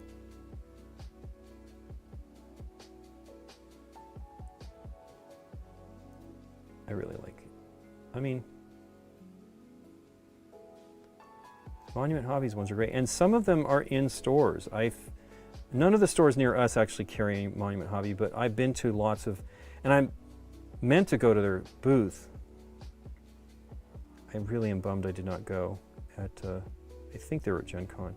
They have some new primers and stuff, well, not necessarily new, but they've got some primers and stuff that, I just got that, let's try to clean it. That I want to try, but I really don't need any primers. I've got 16-ounce bottles of the Badger Stynel Res, which I really like. I have some of the other colors. They actually have a lot of different colors of primers. I don't know that I would buy 16-ounce bottles, other than like maybe the black. I don't use nearly as much white doing this, you know what I mean? Like a lot more coverage with black, then a little bit of gray, and then even less whites most of the time. It's actually a good amount of gray and then even less white. So I'd probably just get 4-ounce bottles of the others, maybe 8 if they sell that. Huh. I don't know how this head works on this spider here. It doesn't look the same as the other side. Kind of looks like a bowl. But definitely, if you can see brushes in person, it's way better. You want to have a good point. And a decent belly. The belly is important because that's where you don't have to keep coming back to the palette or the pot or whatever. I will paint, when I paint next week, I'll be painting again a week from Thursday. I will be painting with that little pop, bubble pop, silicone bubble pop thing that Adam Smasher was recommending. He told us about it at Gen Con, and I looked online and couldn't, what I was trying to find was a white one. And then when he did his video last Friday, he put a link to the one he owned, which I guess is ultimately off-white, but off-white's not so bad. I've actually, so we have a painting, let me show you here. We have a painting thing we sell on the BGG store that's basically a little paint station that you can paint on, and it's really great. We're gonna probably use it next week with Candace. I wish I had 2 of them now. But it has like a little silicone cup with brush stuff inside here, and it pops up. I've painted with this, and it has been pretty good. This is a flesh tone color, which is weird to me, right? But they don't actually look, they don't really have white. I don't know what the deal was, how we got these. They might have told Beth about it or something, because Beth is our product person and product manager, and she, I was excited. I just was like, you know, the reason why I haven't used it on the stream is it's gigantic. So, I mean, you know, it's fantastic as far as preventing you from spilling it all over the place. But I might order one from the BGG store so we have an extra one, so I can do Candace and I. Or I'll just use the small one. It's the same idea, but Citadel doesn't make this mat anymore. And it doesn't have the little integrated cup, which I actually think is great. Except if I haven't struck it yet, but I bet you, knowing my clumsiness, I will, and it will splash. I didn't actually really use it as the cup. I used my Games Workshop cup, which is Citadel. These, let me show one that's not got water in it. I don't know where it's at. Their cups are great. I can show one from above. They're pretty, oh, there it is. I have one that's actually Nikki's, but these are great because they're not very expensive. Hey, there's a piece of the thingy. This was 8 something, but I think they're a little more expensive than that now. But not much. It's hard plastic. It's got all these ribs at the bottom, and then it's got this stuff here where you can make points with your, so you get it wet and then you pull it through this little rill here and it will sharpen your point. It's great. I really like them. And I wish others would make ones like that because it really is fantastic. I mean, obviously having a cup that's like porcelain will be more durable, but I've not had this problem, but I've heard others mention that they have taken a drink out of that cup because they think they've got their tea or coffee in it, and yuck. So I like this other one because I'm not going to drink out of that cup. I think I overly, well, the palette is, I think, overly wetting this white.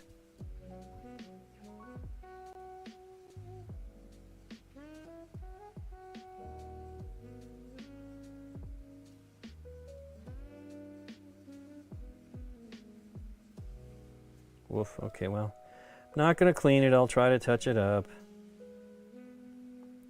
I've been talking so much and haven't been painting enough here. Oh man, I'm not doing good here today. I have not watched it on Netflix. I will have to check it out. You're not the first person to recommend it to me, David. I do want to see. I don't watch a lot of Netflix. Nikki is much more of a Netflix watcher than I am. Again, I don't watch that much stuff, and but I have enjoyed that. Lower Decks was fun. There was a really fun one where they were showing the lower decks of different races, armies or whatever, and it was just hilarious. That was season 2. We had been wanting to watch it for a while and had only just got started on it a week and a half ago. Because that's coming on September 5th, I think, this new season, or soonish, around there.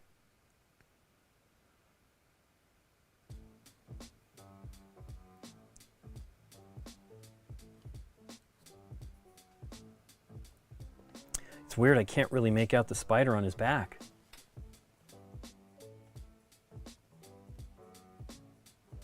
I don't even have a cat. Absolutely, we used to have cats, and we miss them. Nikki really loves having animals, but we're away so much that it doesn't really make it worth it. And it's a bummer because she loves animals. Nikki watches grooming, YouTube grooming channels and stuff. I'm not even sure what because she kind of just listens, but she's so funny. But she loves the animals. We're gonna be watching my mom's cat again soon, and she's very excited about that.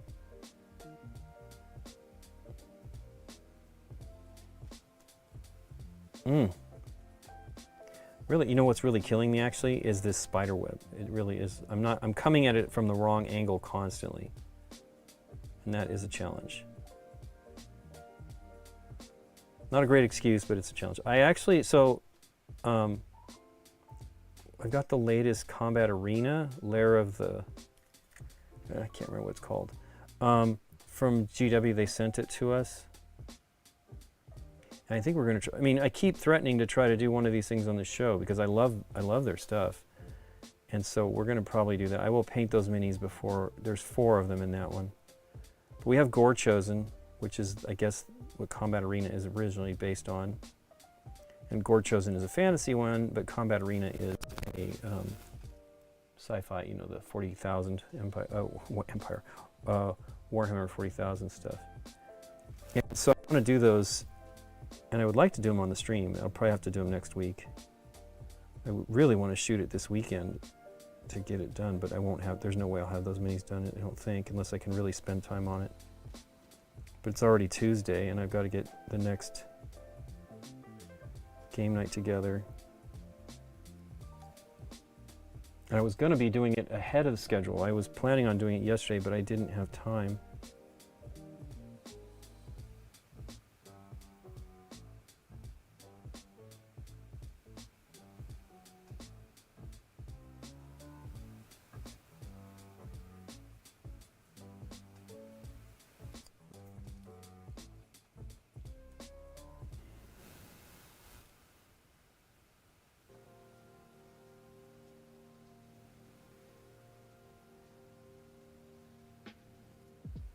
I'm really not doing so good there on that side. Looks okay on the front here. But I really want to get through. There's 10 minis in this.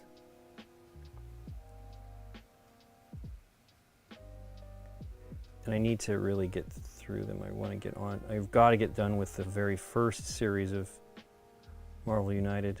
And I may not be painting them on the stream. I know it's probably tiring with all the Marvel United stuff. I thought this would be fun because these aren't even quite available yet. Some people have them. So somebody was selling it on, I was hoping that maybe it was available soon, and I went and looked on Google to search the shop, and it showed me a YouTube and somebody, not YouTube, eBay, and somebody was selling it for $150. I mean, it's coming soon. You don't have to, I mean, I crazily went and got it, but I knew I wanted to paint them, even though I'm not the hugest Spider-Man fan.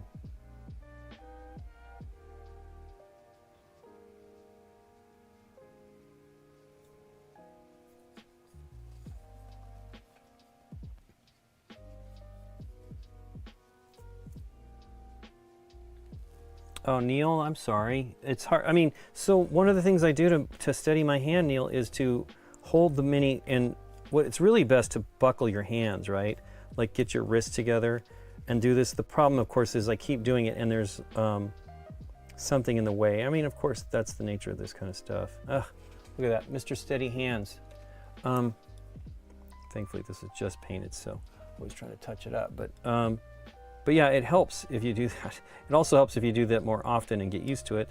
I don't normally, I've been using this GW mini holder.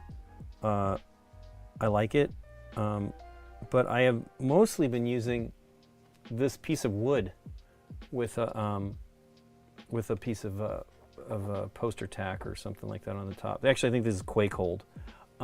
Same idea. And I kind of feel it's better, but I love this one. I actually love the shape of it. The new ones are slightly different. It actually has a thinner neck. which I think might actually be helpful.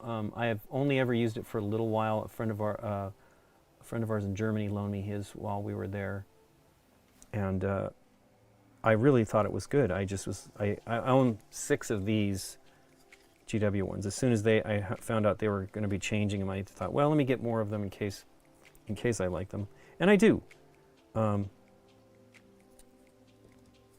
Wow, I don't quite understand the shape of that. There we go. I can see it here.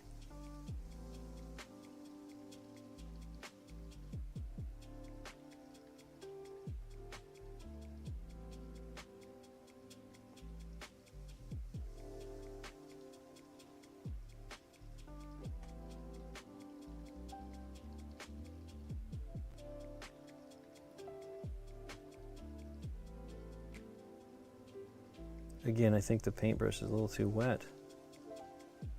Ugh, I thought it wasn't until I reached down to touch that other detail, so there you go. It's kind of good to actually have another paintbrush on hand to do exactly what I'm trying to do here, which is to clean up my mess. And I'll do that right now with this one.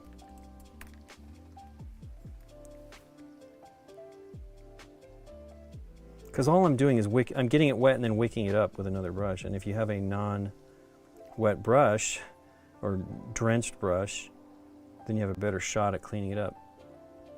I think there's supposed to be a point there. Boy, the black is drying very fast on this palette, which is not common.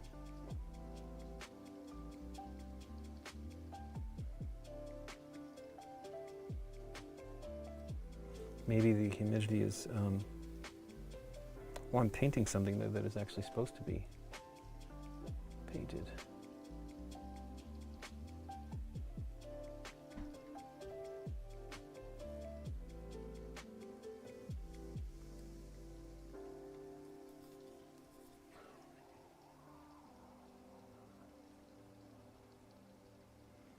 So Nikki got a sore throat.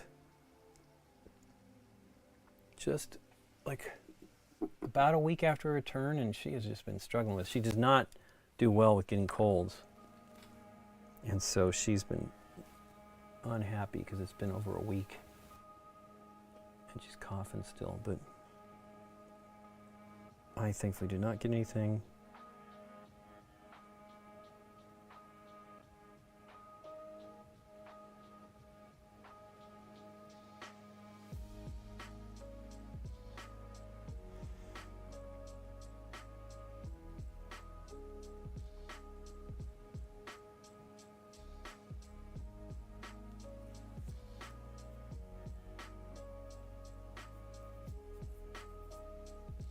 You always forget about using it, Neil? Oh, you should use it. It helps.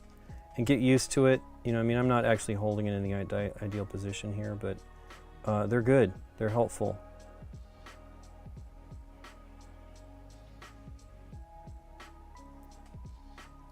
Of course, I'm taking the hardest way of doing this because I absolutely should have painted the black, because I am going to do a wash of black over this to paint the Spider-Man outfit, the symbiote Spider-Man.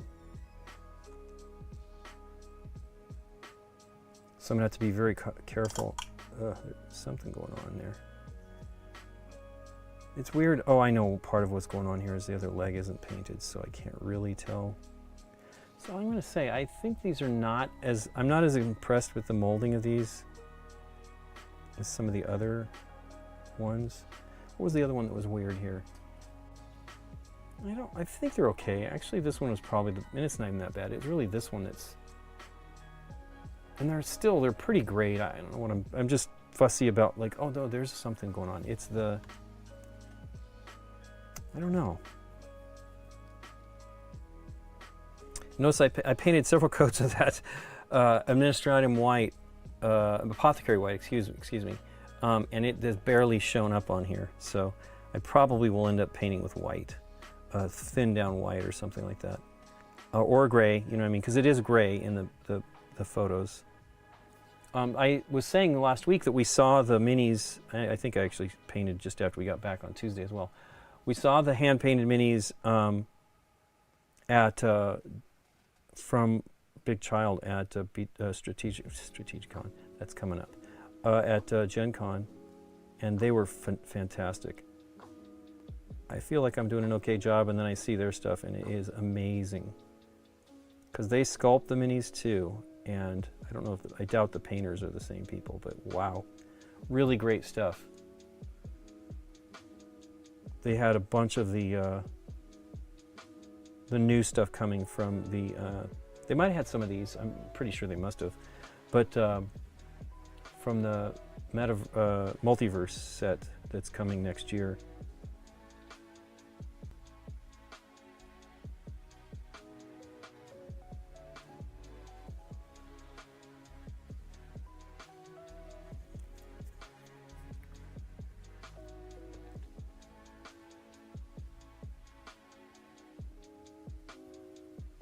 That's looking pretty good, if I just be patient. I'm much better with precision than you, David. I think part of that is just doing it regularly. You know, you need to do it. And again, David's showing me minis from that he's painted from Horrified, and those are smaller. I mean, these are big minis. So it's a good thing, though. I think that to start with, that's why I really love these minis. They are a good size to do things like detail and get you good at painting, you know, better at painting miniatures. There is a, if you don't have Marvel United, the base game, oh my gosh, I'm clumsy today. If you don't have, I should actually just touch it up. But you can get it for as little as $10. And it has, I think, 9 or 10 minis. I keep saying 9, but then this one has 10, so maybe it's 10. And I bought one recently. Actually, it's not true. I was going to buy one, and then Scott, I told him I was going to paint Marvel United in the dry brush style instead of airbrushing, and I did do a couple, Iron Man and, I'm going to have to touch that up, and Black Widow, and they turned out great. And that's not doing an airbrush. So, I mean, I love doing the airbrush. I think it's really great. But you can get fantastic results without having to do that. Because, you know, I recommended, and I still recommend it, that airbrush from Amazon that came with a little battery-operated compressor. And the compressor is really great. I actually have 3 compressors now. Well, more than that, because I have a big compressor too. But that little compressor is great. Now the airbrush is fine. It will do okay for coating, to do the priming. You definitely can't expect it to do decent detail.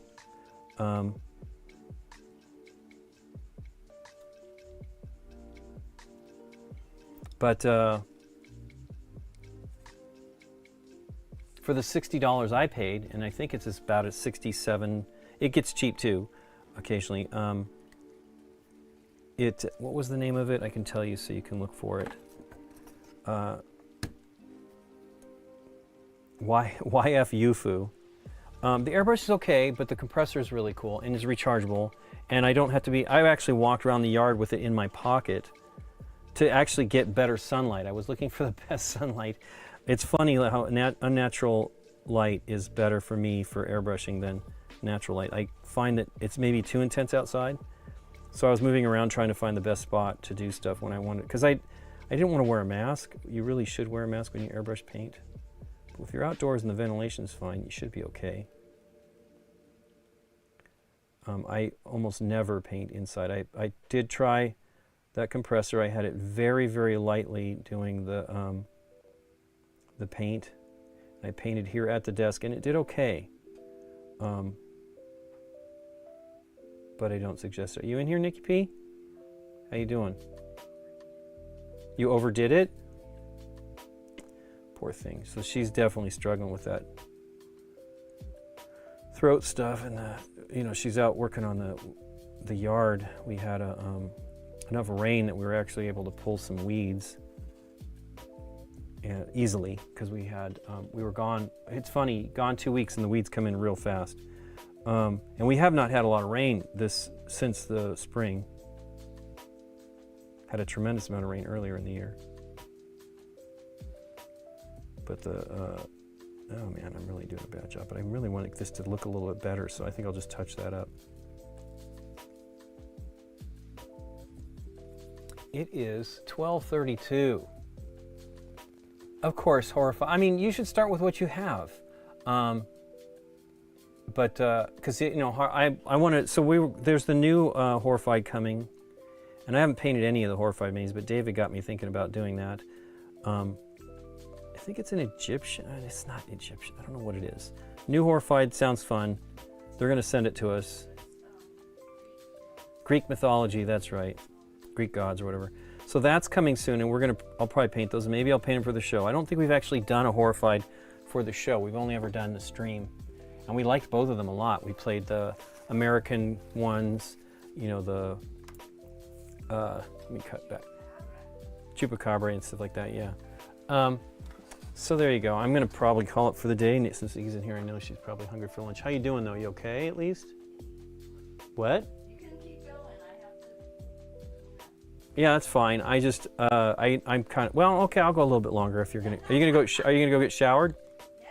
Okay, okay. Then I can stand up. Oh wow, she's worn herself out. There we go. Well, I'll paint for a little bit longer, Nikki P. Okay.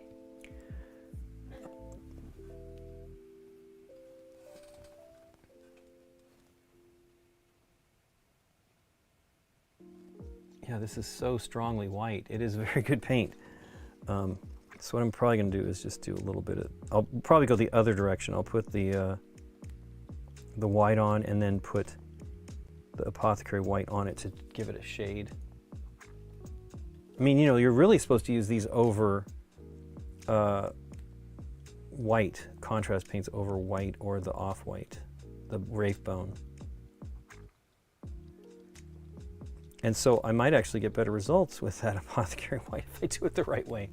Because it does not do a great job as white. It's not a very strong, well, of course I was thinning it out too. I used some contrast medium.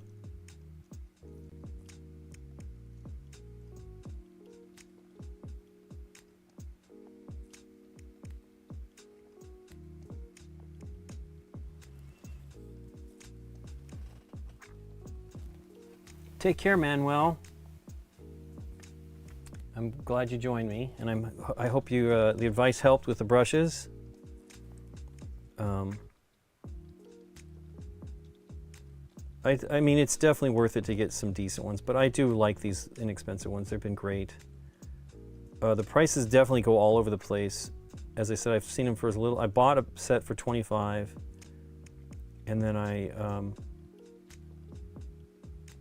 also bought one for $38, I think, from eBay. They came quickly, and it's a lot of brushes. It'll do a good job. But definitely the belly is what's going to help you hold more paint in your paintbrush and not have to go to your pot so often. I mean, you can see I'm going to the palette too much. I really feel it's too much. I tend to potentially make more mistakes because there's too much paint on. You don't want that much paint on, but I'm trying to like get stuff covered. And it's white, you know, white, you didn't need to do multiple coats, and I've been trying to be patient with that. It is definitely not the way I normally work.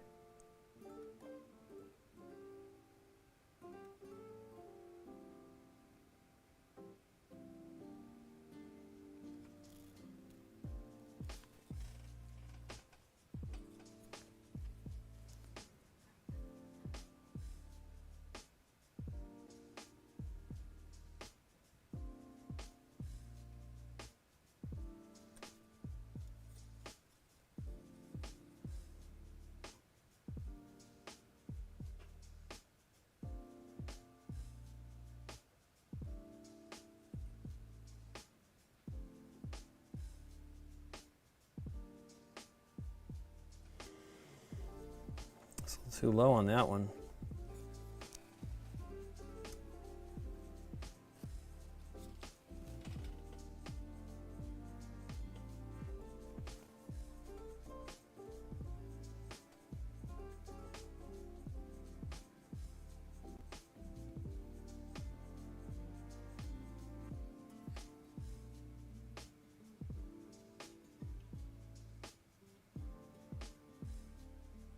So you can see here, it's not that hard to touch it up, and I don't even know if you can see the problem, but it was just little bits of white that went beyond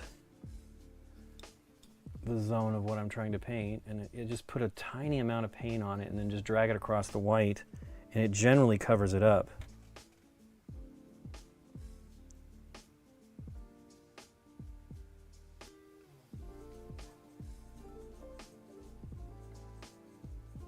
Not doing good there.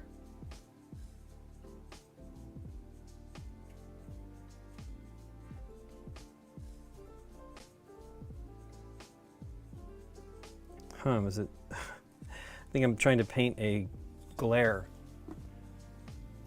That's why it's not covering up. So you know, this is to me looking like this is what I don't like about white. And this is thin, but it's looking chalky. That's a little frustrating. I got a lot of 10-minute epic minis. Wow. I have like the Warhammer epic from back in the day, and I think that they're doing some new form of it. Maybe it's related to the vehicles, because there used to be I have some of that too, Battlefleet Gothic, that was an epic scale. Oh my gosh, 2 things in a row. It was an epic scale kind of miniatures.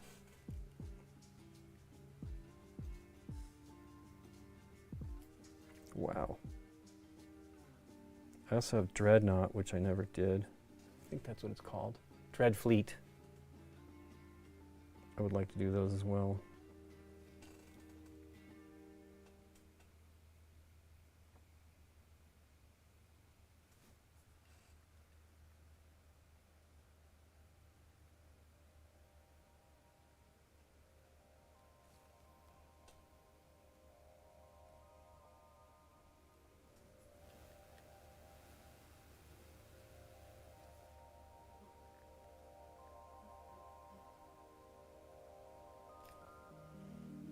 Okay, well that's pretty good.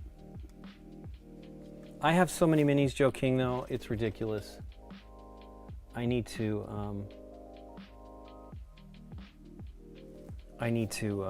really dig in and not buy any more. That's the problem. I bought these darn Marvel United, and then I also actually bought some from the charity sale at BGG Con called the spring cleaning or whatever. I call it the spring cleaning. I don't know what they call it, but it's for a charity called,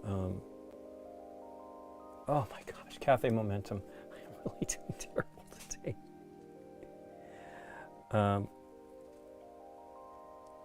And I bought like some more chibis. I was intrigued by the giant ones. So they're from Soda Pop Miniatures, I believe, which I have some of those sets. What are they called? Super Dungeon Explorer. And I want to do all those. I saw 2 years ago, I saw a bunch of, gosh, was it 2 years? No, because last year was our first year in Germany for a few years. I saw some like cabbage ones or whatever, miniatures from Super Dungeon Explorer, and I'm like, oh, I want those. And then when I went back, they were sold out. It's one of the things when you're at those conventions, because you know that company, I don't know what's going on with them. They had a Kickstarter, I think, that never delivered. It wasn't Soda Pop, it was Ninja Division, I think. I'm not sure. There's definitely some other companies involved in that, and it's just been a mess. It's been a mess.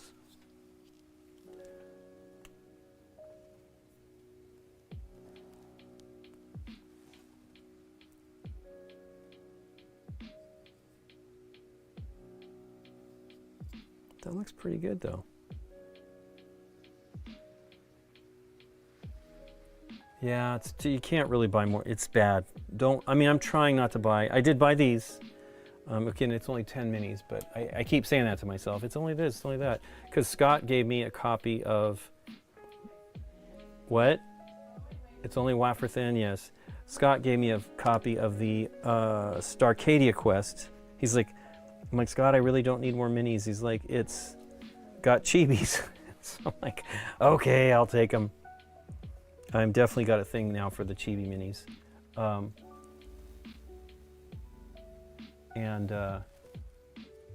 You know, that was a good chunk of miniatures too. And believe me, it's got me thinking about Arcadia Quest too, and I really don't need it.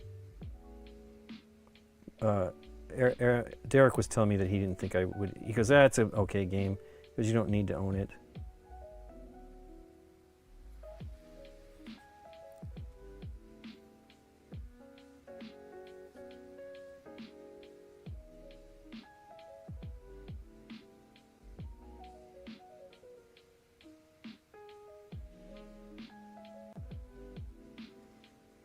Well, that's better. Now the problem is going to be getting that to be white on top of,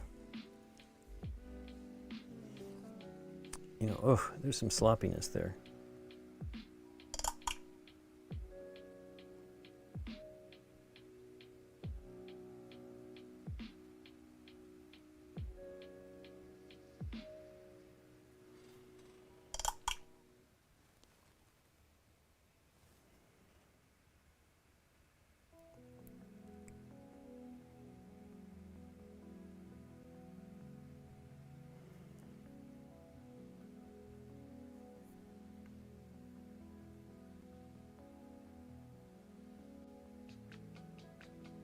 You can see it's not really that hard to actually touch it up. You shouldn't be as ridiculous. I mean, obviously if it's a real mess, maybe, but I'm being ridiculous.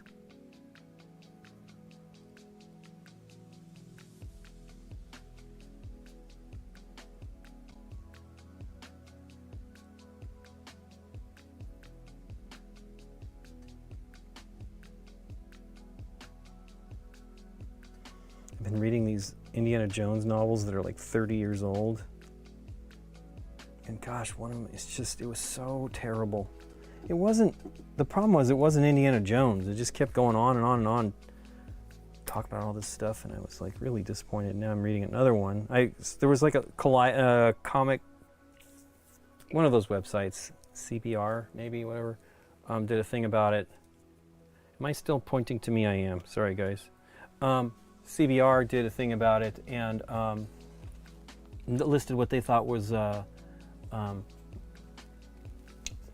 movies that could have been good, books that could have been good movies. I don't know about that, but I'm sorry, I've been looking down for the last 10 minutes, 15 minutes. Hey, Bad Pretty, how you doing? We won't be at BGG. I'll be at Gen Con, Essen. But we won't be as BGG. I mean, I'll be there as BGG, but we won't be having a booth. Bad Pretty has been one of our German speakers that was really helpful during when we used to have our booths, so that people understood what the heck we were doing. Because, you know, we did our live streaming, and we also did the Geek Buzz, which I want to get back to doing. And he was very helpful.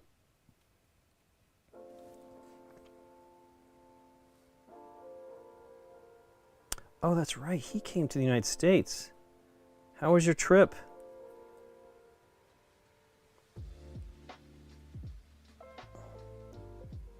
I would have tried to meet up with him if we were going to be here for any amount of time.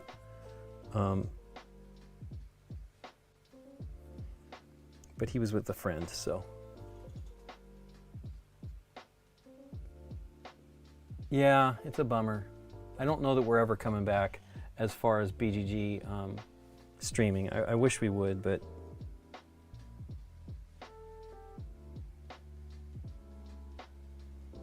we are talking about trying to do Geek Buzz there and at Gen Con. We'll have to figure that out. But we will probably be doing that with other people, so I don't know what we will need or with any of our stuff.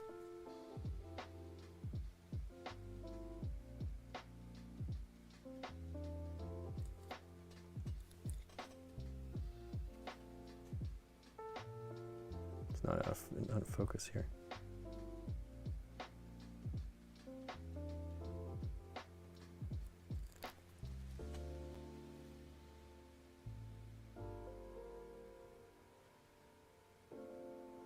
Well, I hope you had a good trip. Oh, you're putting together a photo album. Nice. Well, I hope you had some fun. I don't know. I was trying to get him to see some of the interesting. I mean, there's too much to see. Plus, I think they were here in a little bit warm times, which is not great. Especially if you're from Germany when it's not usually as hot as it gets here. But I hope you had fun.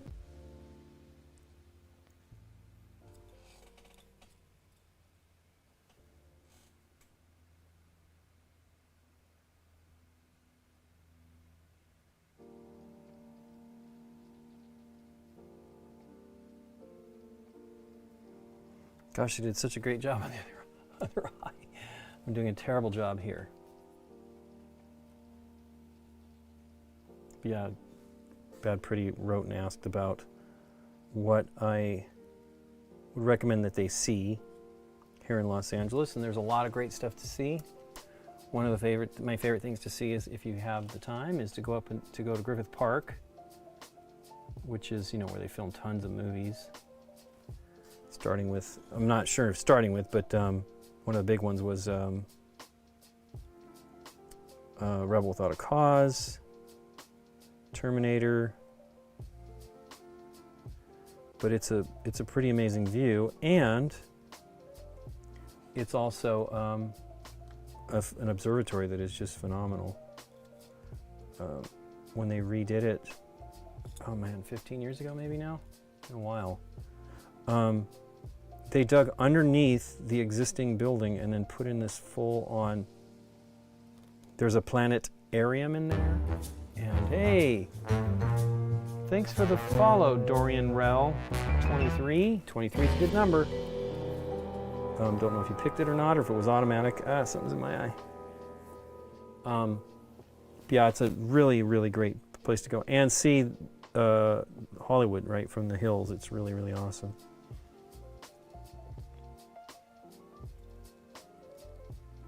That's looking pretty good.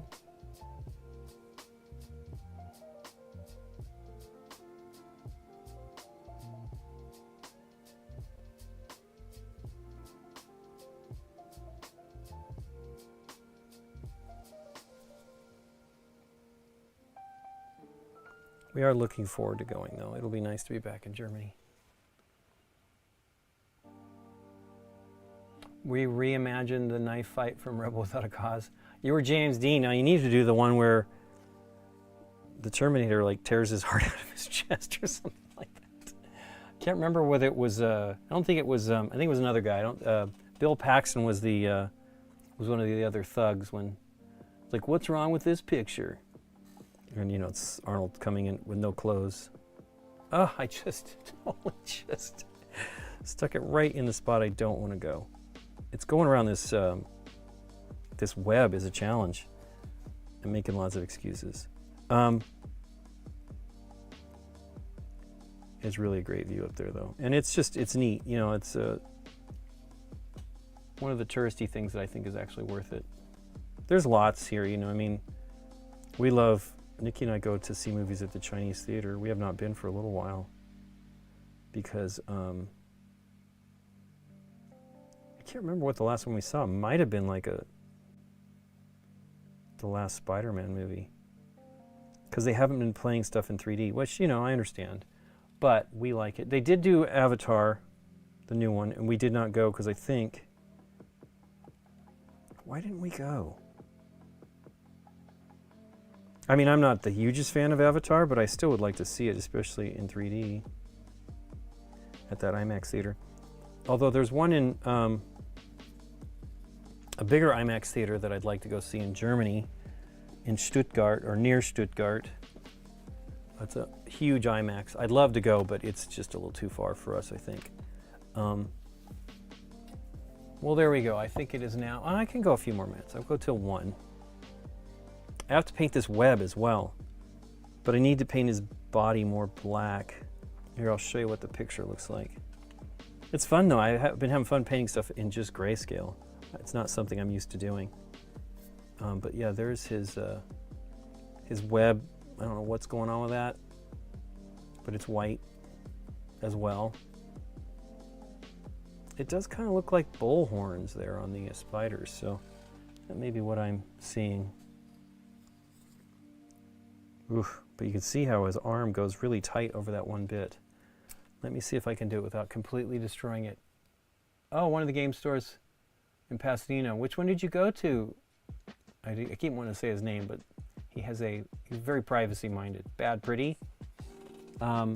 There's two really good stores there. There's Game Empire. Oh, it's not Game Empire anymore. It is called Odyssey, and it's a pretty nice store. I think Bad Pretty lives near some good game stores in Germany.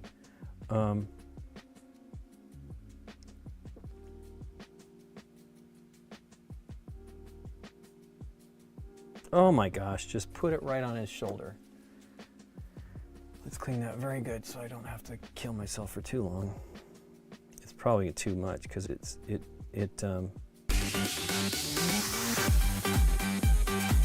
wow, Book of Nerds.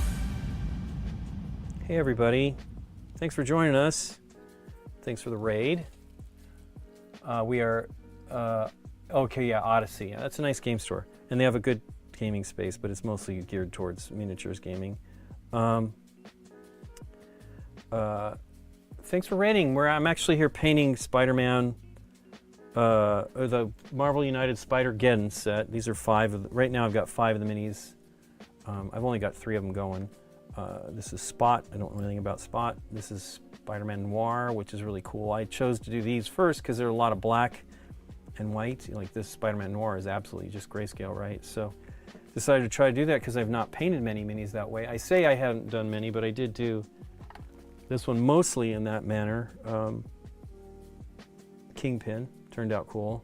Same idea where I just used the airbrush work I did as the main portion of it instead of putting another coat over it, which in that case I knew that the, what is it called, Apothecary White would not be great.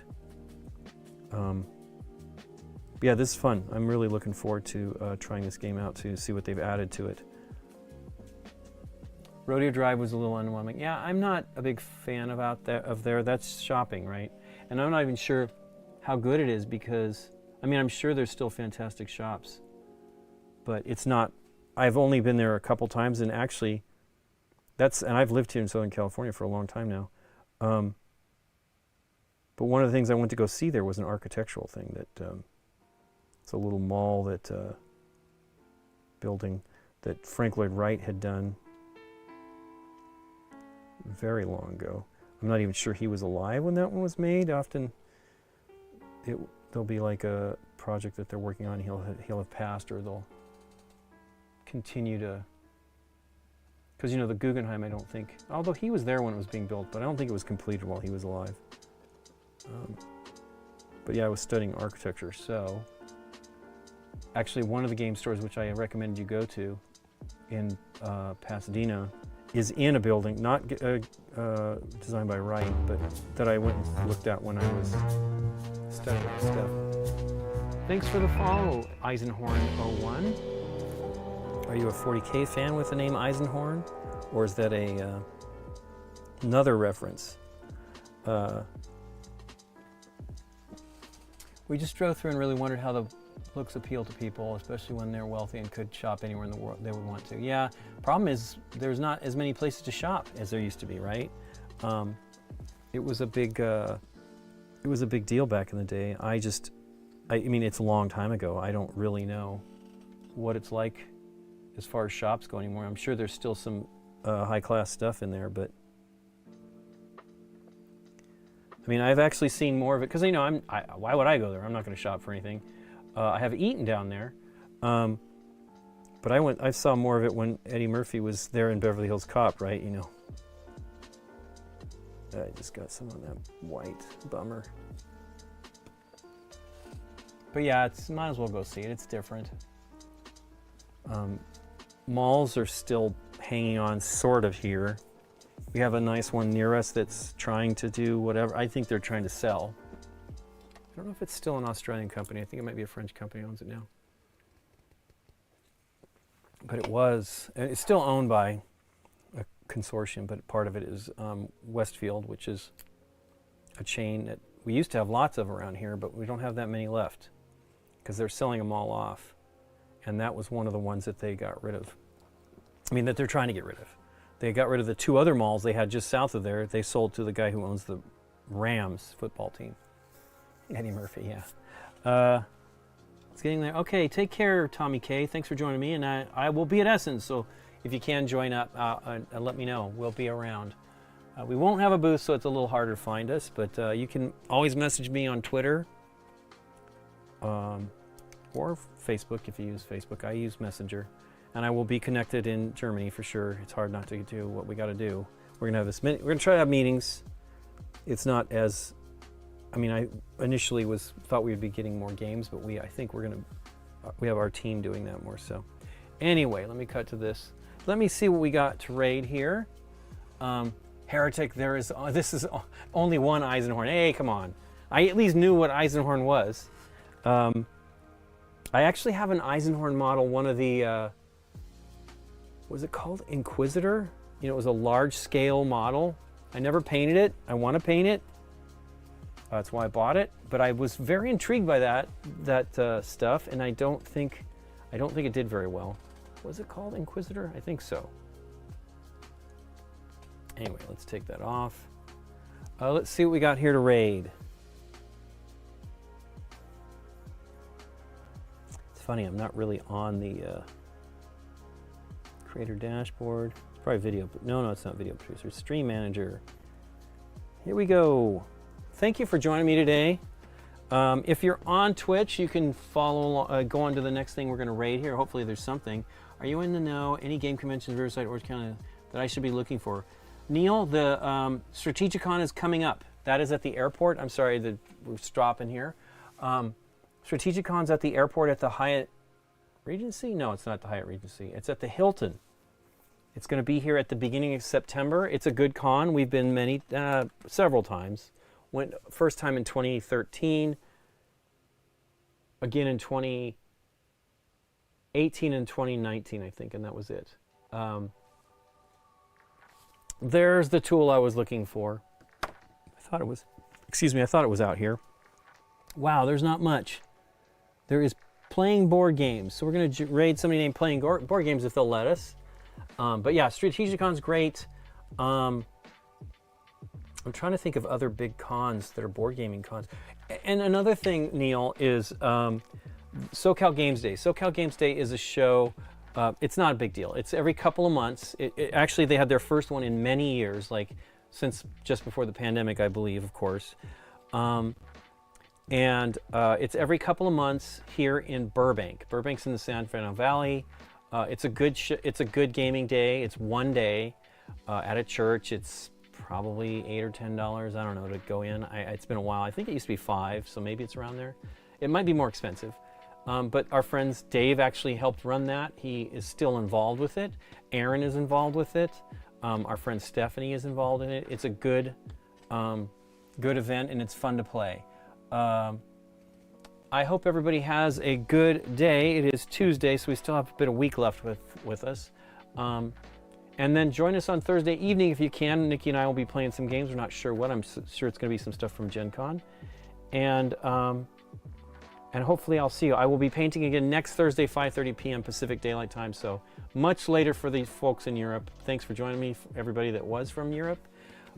This is one reason why we stream at 10:30, so we can have some folks from Europe. We have lots of friends overseas. Take care, everybody. Let's see how this goes.